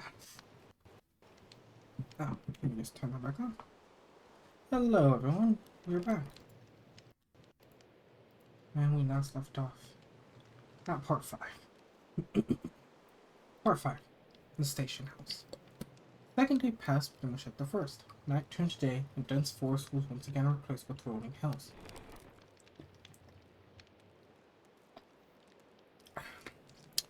We continued to see the entities as many of the platform would sped past.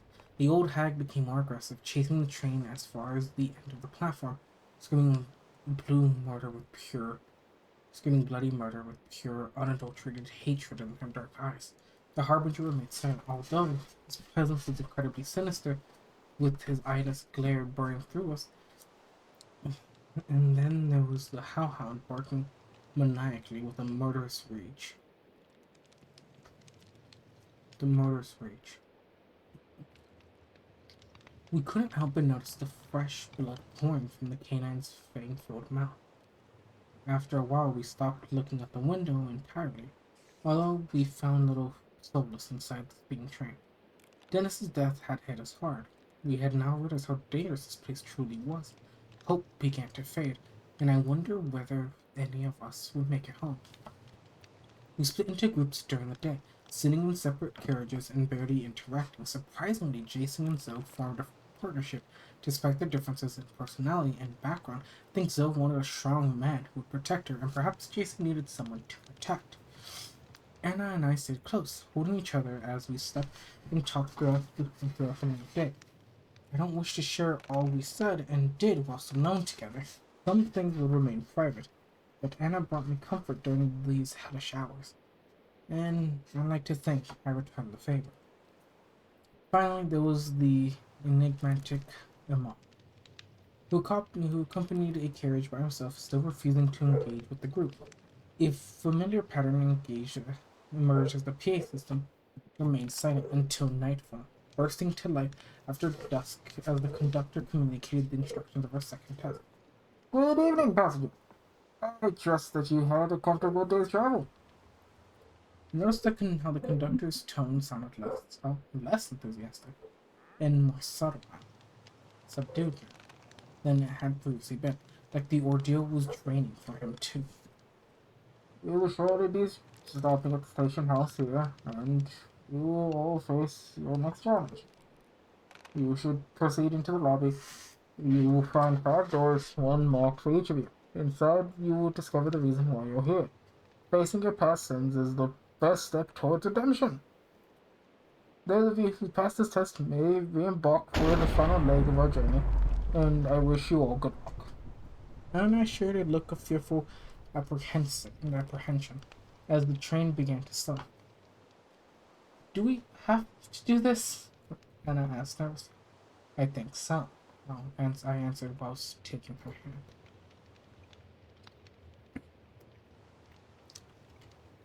And when the train stopped, we cautiously stepped off into this platform, joining our companions as the 5 of us were faced with this fresh horde. The station house was dimly illuminated by the lamps of the platform, and there was a faint light shining with the house with a red brick building, the slate with a slight tilted roof, and looked Victorian in design, and could have been abandoned for decades, although at the same time the structure appeared well maintained. No visible signs of deterioration or decay from the inside. 5 of us stood on the platform for a long moment, staring into the red bricked house in terrified awe, like it held some kind of dark power over us. I think we all knew to step inside. It seemed there was no other choice. Still, I feared that we would encounter on the other side of those ominous walls. It seemed we all shared the same apprehension, all except for the ever-bizarre Herman, who stepped forward and marched towards the heavy front door, slowly turning the handle and stepping inside. The rest of us shared a look. Anna shook her head, tears in her eyes, as she made a last-ditch effort to attempt to persuade me not to enter. Perhaps she was right, but in the moment I felt the need to be strong for us both. So I took her hand and we marched towards the door and opened it. Jason and Zoe followed us and followed in their tracks. and soon all five of us were inside the lobby. It jumped as the front door slammed shut behind us. Jason ran back, struggling with the handle before turning back to us in frustration. It's locked, he confirmed solemnly. However, I wasn't surprised with no way to exit.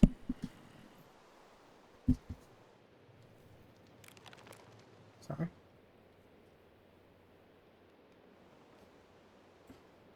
Somehow I wasn't surprised.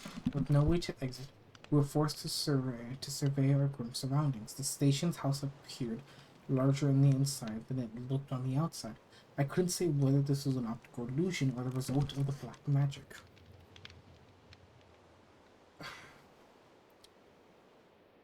In any event, I forgot all about everything else, and when I glanced over to the far side of the lobby, I saw 5 wooden doors, each marked with the name proudly written in red chalk. Jason, Zoe, Amon, Anna, and Sam. One door for each of us, me included. It was the strangest thing because, in that moment, none of us said a word, and not one of us fought an unnatural urge to walk towards our assigned doors and face whatever lay within. I looked to Anna as we walked side by side, as she didn't meet my eye. Perhaps she no longer needed me. My hand shook as I reached for the handle, slowly setting the door open and stepping inside. I couldn't say exactly what my 4 companions experienced inside their own rooms, although I can hazard a guess based on the dark revelations that were later confessed. All I can describe is my own experience, a descent into my personal hell as my worst moments flashed in front of my eyes. Because what laid in front of me, front behind my door, wasn't a room in the conventional sense. Rather, it was a journey into a sordid past, a mirror used to reflect my ugliest side and shine light to my worst sins. The good times came first, reminders of what I'd lost, or rather thrown away. I relieved the re- the relieved I relived my apologies. I relived the first date I had with Kate. Okay. As vivid and real as when I first experienced it all those years ago. More images flashed in front of my eyes, reigniting emotions I'd long since tried to bury. The first time we made love, our wedding day, how beautiful she'd look whilst walking down the aisle in her stunning white dress. And then came the bad times. The complacency I had for marriage, even in the early days. As I worked late nights and left my Kate home alone, and the next was the affair. The first electric kiss with Cassandra at the office party. The night we spent together whilst away at the conference. It was my gut wrenching to see my moments of weakness played out again. Except it was worse this time because I could see how it was for Kate, how much it hurt her. When she found out about my betrayal, her heart broke in two. Kate broke down from the divorce, and I saw it all inside that hellish room. The excessive drinking, the suicidal attempt, and finally the forced stay at a psychiatric hospital. Back in the real world, I didn't go to see her, not even once, and now I saw it. Oh, Kate sitting alone in a locked room, heavily medicated, her skin pale, her eyes devoid of passion of hope. She was a shell of her former self, and all because of what I'd done. I felt physically sick by the time it was all over, stumbling out of the room and back into the lobby, judging and shaking looks at the faces of my companions. I guess we'd all had to face our personal demons in those damn rooms, but there was one person missing. Zoe hadn't exited her room, and her door was still shut. As if on cue, we heard a high-pitched scream emanating from the other side of the door, as Zoe desperately cried out for help. Jason jumped into action, slamming his shoulder against the locked door with all his might. Anna and I joined in, and somehow we broke inside. What we witnessed in what the room was horrifying. Set against the far wall was what I can only describe as a portal, a swirling vortex of crimson red, burning fiercely and leading to God knows where. A hideous arm extending from the vortex, a black appendage with sharp claws, which held a tight grip on its victim, and of course the victim was Zell. The woman was down on the ground, her eyes filled with dread, as she screamed for help. Jason darted forward and reached out for her hand, but it was already too late. Claw dug deep into Zoe's exposed leg, pulling her rapidly towards the.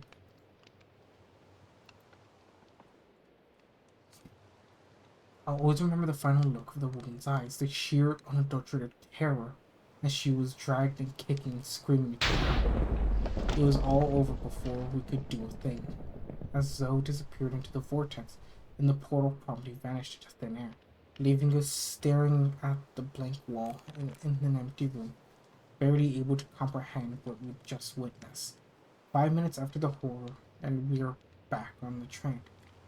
What else can we do? I was almost broken by what we'd experienced in the damned station house. I believe my companions felt the same, or at least Jason and Anna did. We sat together in the middle carriage, remaining silent as the train slowly pulled away from the platform before gaining speed. A tense moment passed before the Tenny surrounded and the conductor spoke. "I have entered, and only 4 passengers returned. A shame, but perhaps not unexpected." Jason's face cleaned up with raw anger as he jumped off his seat and removed a concealed weapon from his jacket pocket. "You fucking bastard!" cried, directing his fury towards the carriage speaker.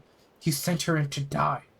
Before we could stop him, Jason used the safety hammer to strike the speaker, smashing it into pieces in an act of vandalism born through the grief and frustration.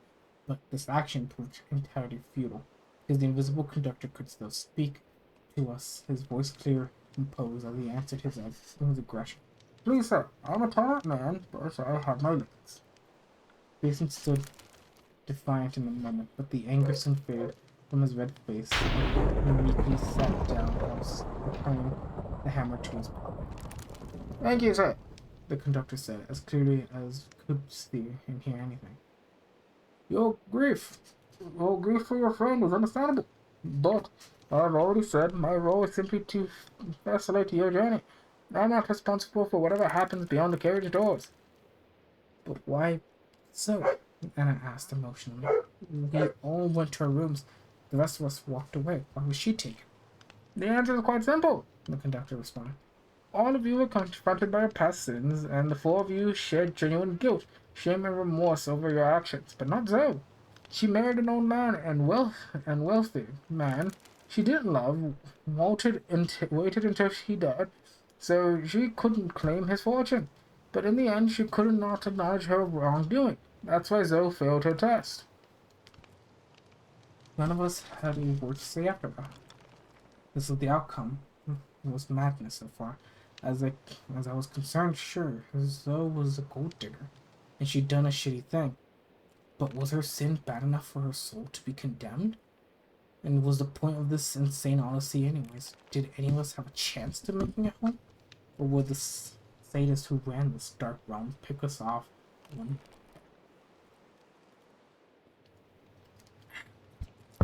The conductor remained silent, and I doubted we'd get answers we needed for now. All of us had secrets, me included, and I thought now was time for those difficult conversations. My throat was dry, my voice trembled, but I forced myself to speak the words.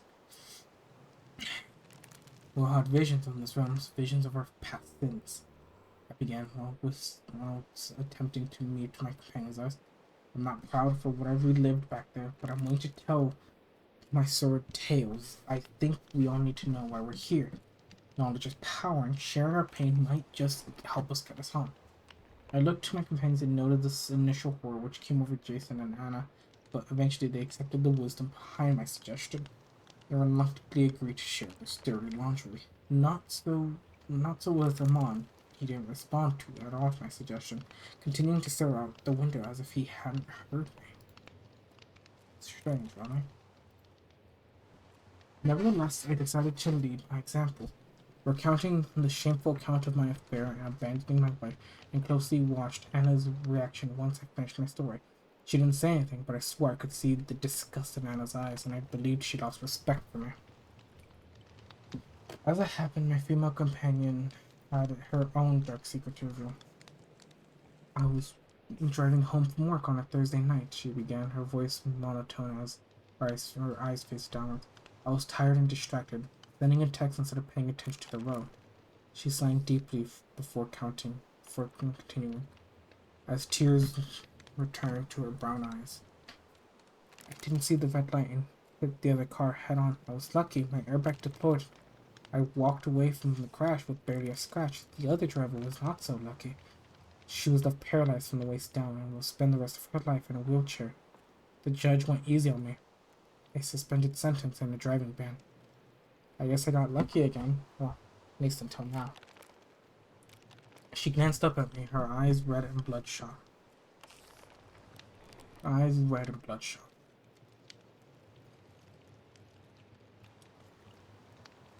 As she forced a nervous smile, I guess Anna wanted to send me insurance, but I had nothing to say in that moment, and I broke off eye contact.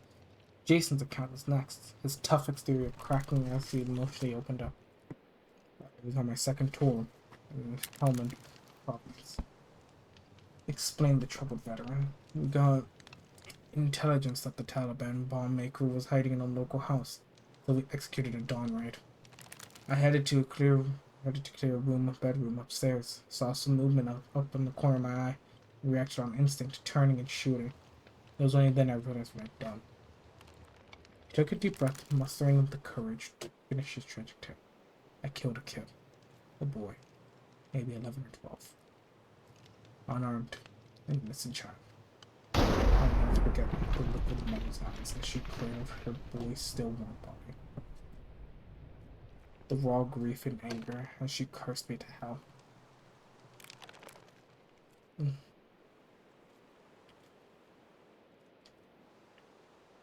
The OC made the incident go away. Correlated damage, that's what they called it. Collateral damage. And I never faced any charges, but couldn't go back to combat after that. They gave me a medical discharge and sent me home. That boy, when I did, will haunt me for my grave.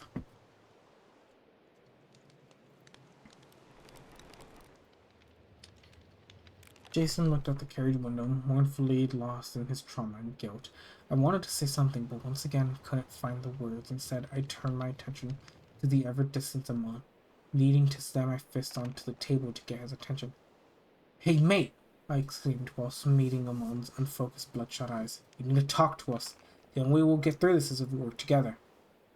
It was a cliched line, but true nonetheless, but Amon was having none of it. He scoffed in contempt, jumping off from the seat and pushing his way out of the aisles. He began to stomp angrily towards the next carriage, but before doing so, Amon turned and met me in the eye, snarling as he delivered a cryptic and curious and ominous message. "I know what I've done, and I know I need to do this to set things right. That's all you'll get from me." And with that, Amon barged out of the carriage, leaving the three of us sitting in mournful silence as our phantom train continued to speed through the darkened house. Part 6. The Dark City. Let's get some quick refreshing water.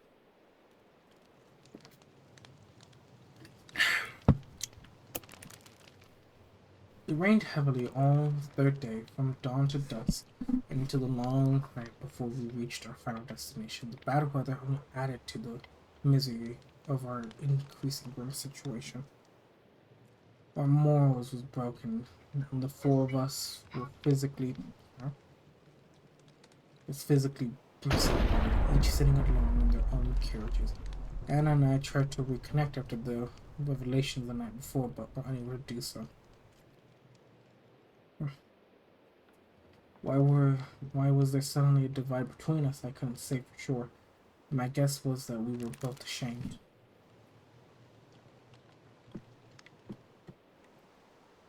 We were both ashamed. In any event, day 3 was the worst yet. The hag did not appear during the daylight hours, and the platform she previously occupied remained empty again. I don't know why she left us. Perhaps she purposely had been fulfilled, or maybe her warnings had fallen on deaf ears. The Harbinger was still there, however, his black robe somehow shielding from the torrential rain, as his soaked dog barked by his side. The dark entity seemed more prominent and more intimidating on the third day, and I feared he would play a central role in the ultimate fate. The guilt, the constant rain, the chilling visions would have been bad enough, but the train decided to introduce a terrifying new element to the mix.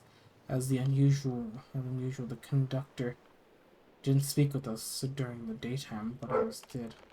Disembodied voices echoed through the carriage. Two voices, in fact, one male and one female, sounded familiar, and soon I made a connection. It was Dennis and Boone. The two lost passengers were calling out to us from whatever hellscape they'd been exiled towards. For hours, I was forced to listen to my former companions' sulphuristic screams and pleas for mercy as they were subjugated to unseen tortures. But worse still, their periods when Dennis and Zoe were lucid. They spoke fondly of their fellow passengers of the Shadowland Express. Sometimes they called us out by name, telling us that we'd meet again soon. In the end, we all congregated in the middle carriage as the darkness fell. If only because we needed to support each other in the face of these many terrors. Even Amon seemed shaken by the voice, and I believed he may be willing to work with us. I can't describe how revealed I was to hear the conductor's voice coming through the tiny shortly after dusk. Although, predictably, he didn't have good news for us. Good evening, passengers. We will shortly be approaching our final stop, Central Station in the Dark City. This train will terminate here. Please ensure that you take all personal possessions with you when you disembark. I thank you all for riding the Shadowlands Express. We all looked at each other with astonishment, hardly believing what we just heard. What the hell does he mean? What the hell does he mean? Anna exclaimed in shock. No, this isn't right, I proclaimed, my angry frustration boiling to the surface. You told us that we'd get home if we followed the rules. There was a pause, and I swore I could hear a deep sigh from the other side of the line before the conductor eventually answered. That isn't exactly what I said, sir. But I owe you an explanation nonetheless. I promised you would be safe on board my train, but our journey ends here. You should make your way to the next station on the other side of the city to catch the connecting services. Consider this your third and final test. We all glanced at the window. Nothing from the dark woods were now replaced with bleak concrete buildings illuminating the harsh artificial lights. So that's it then? We're on our own? And he asked me further. I'm afraid so, madam, the conductor replied with some regret evident in his voice. I wish I could do more, but I am a humble servant of my place. It is here, and most I can offer you all his advice. Remember, what you've learned here, watch your backs, follow the signs. I wish you all good luck. That was the last we've ever heard from the magnet conductor, as the speakers went silent for the last time. The train drove past empty streets and grim buildings before eventually arriving to a so-called central station, but instead of a buzzy terminus one might one have expected, instead saw only empty, rain-swept platforms devoid of other trains or even a single passenger.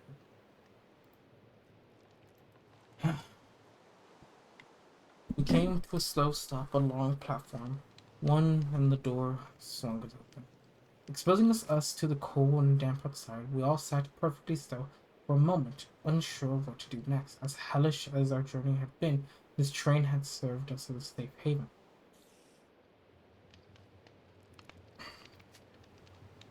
At least compared to the horrors beyond its borders, and every time we disembarked, someone has died. We had no idea what dangers lurked out in the streets of this dark city, but whatever lay out there, it was surely our destiny, and we had no choice but to face it. Imon was the first to step off, onto the wet platform, followed by Jason, then Anna, and finally me. I took my last mournful glance at the Shadowlands Express before the door slammed shut and we proceeded down the hallway. The walkway. The station interior was clean, well lit, sterile, and entirely abandoned.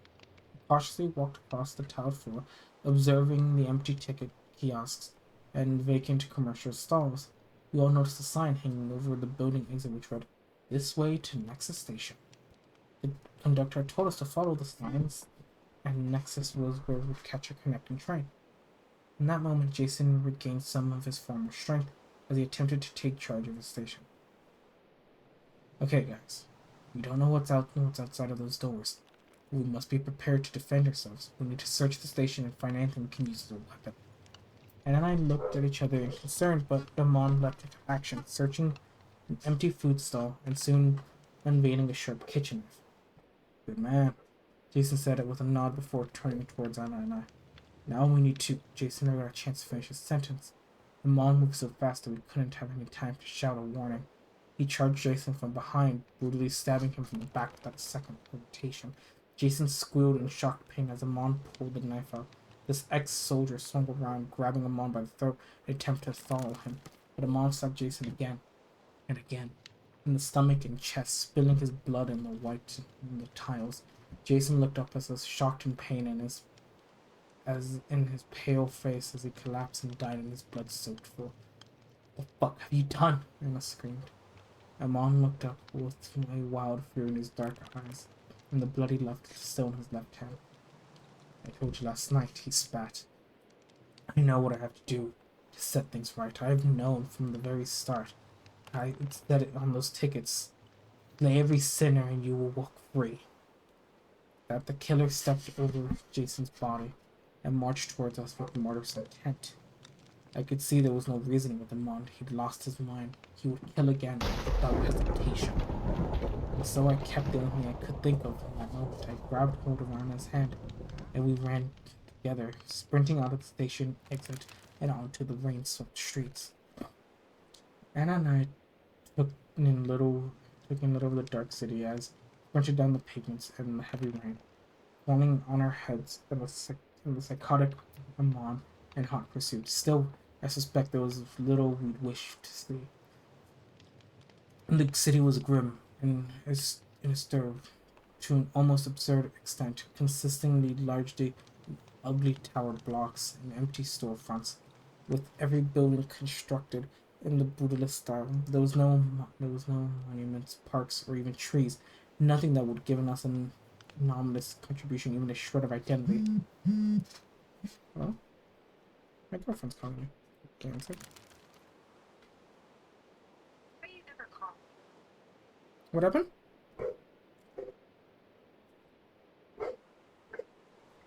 What? Oh, I didn't realize it was 12.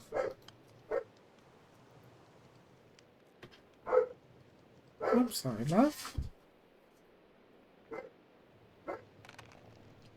Oh, I'm sorry, I didn't realize how far time has gone.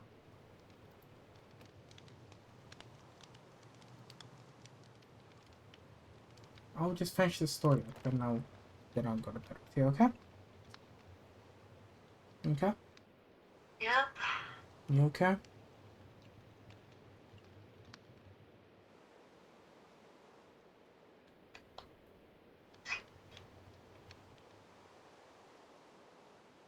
I'm sorry.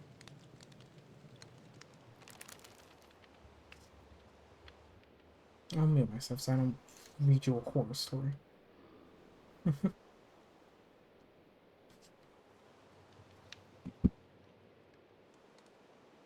I didn't realize how far time has been. I didn't think I was... I thought I'd only do this for like an hour, not two. Wow, excuse me. And even a shred of identity. The city was virtually, but perhaps not entirely, abandoned.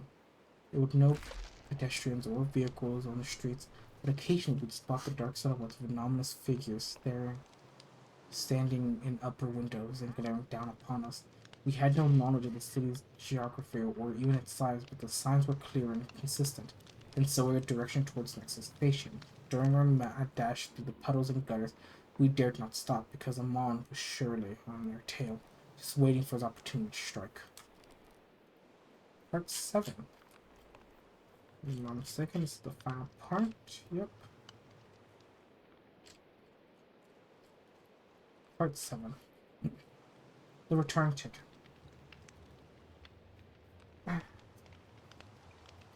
I don't know how long we ran through those dark, wet streets.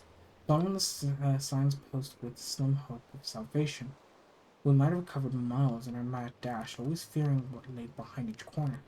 I had the distinct feeling that Amon wasn't the only one hunting us.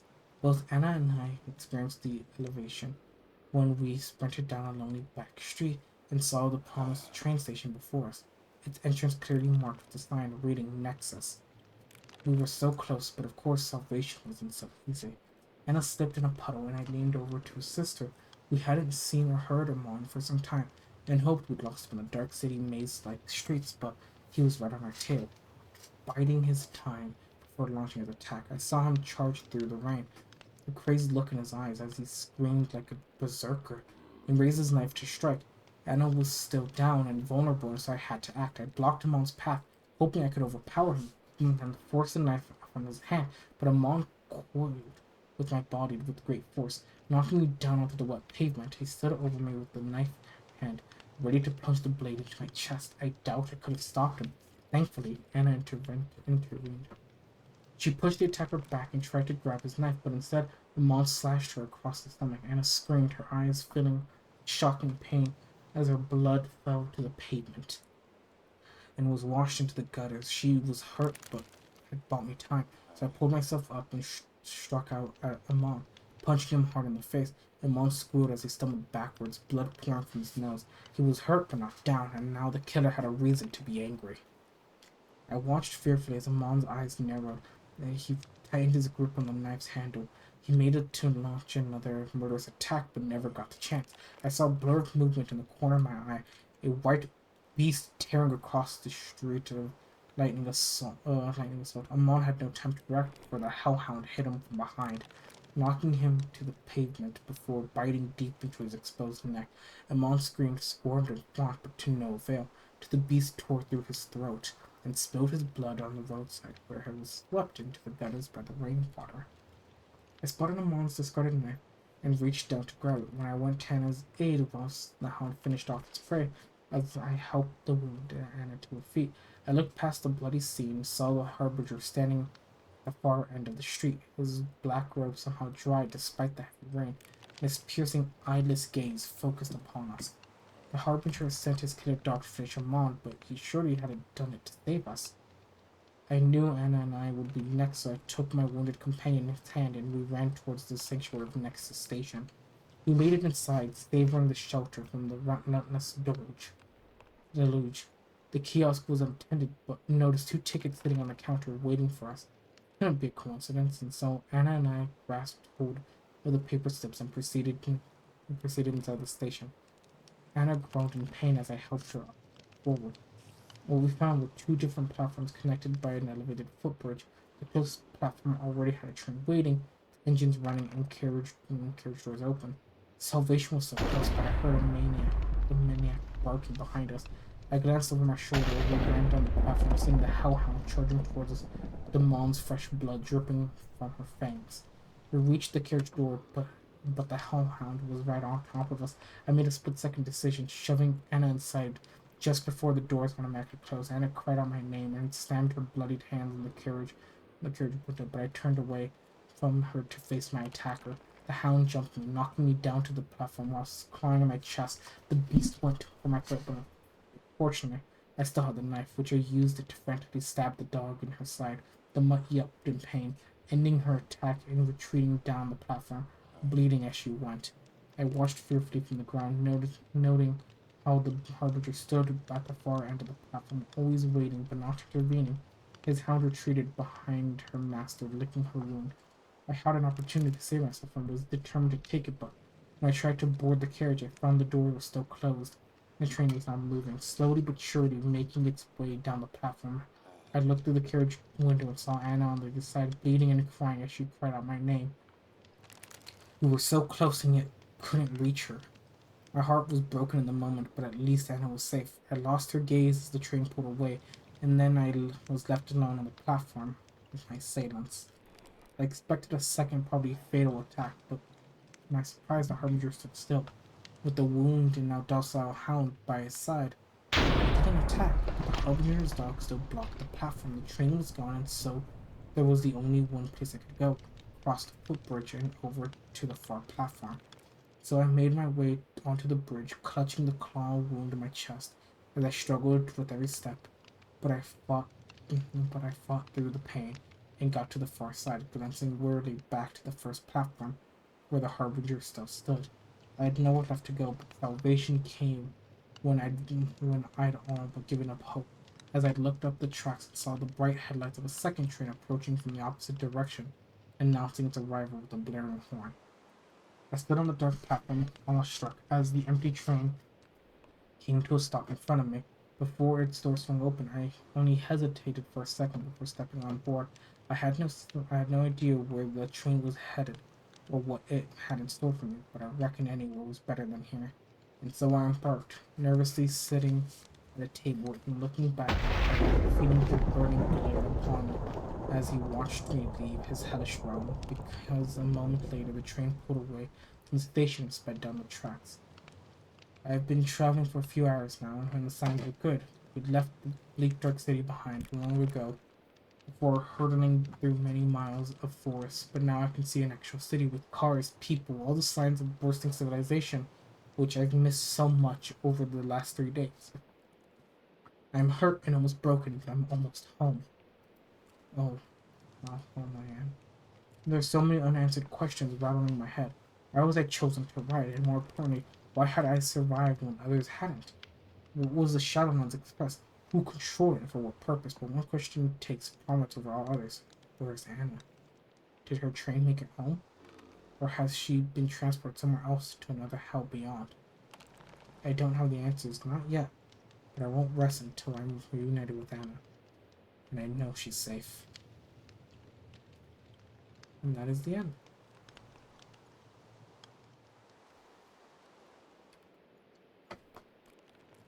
Mm-hmm. Oh, me. I just... I'm so sorry. I get to the end of the story and I see copyright statement. Unless explicitly stated, all stories published on creepypasta.com are property of and under copyright to their respective authors and may not be narrated or performed under any circumstance.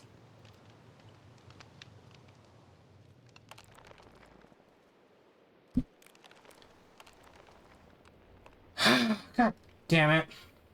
Well, good night, everybody. I'll leave a comment on the thing saying I'm sorry. So if you see guest account saying sorry, you know it's me. Good night, everybody.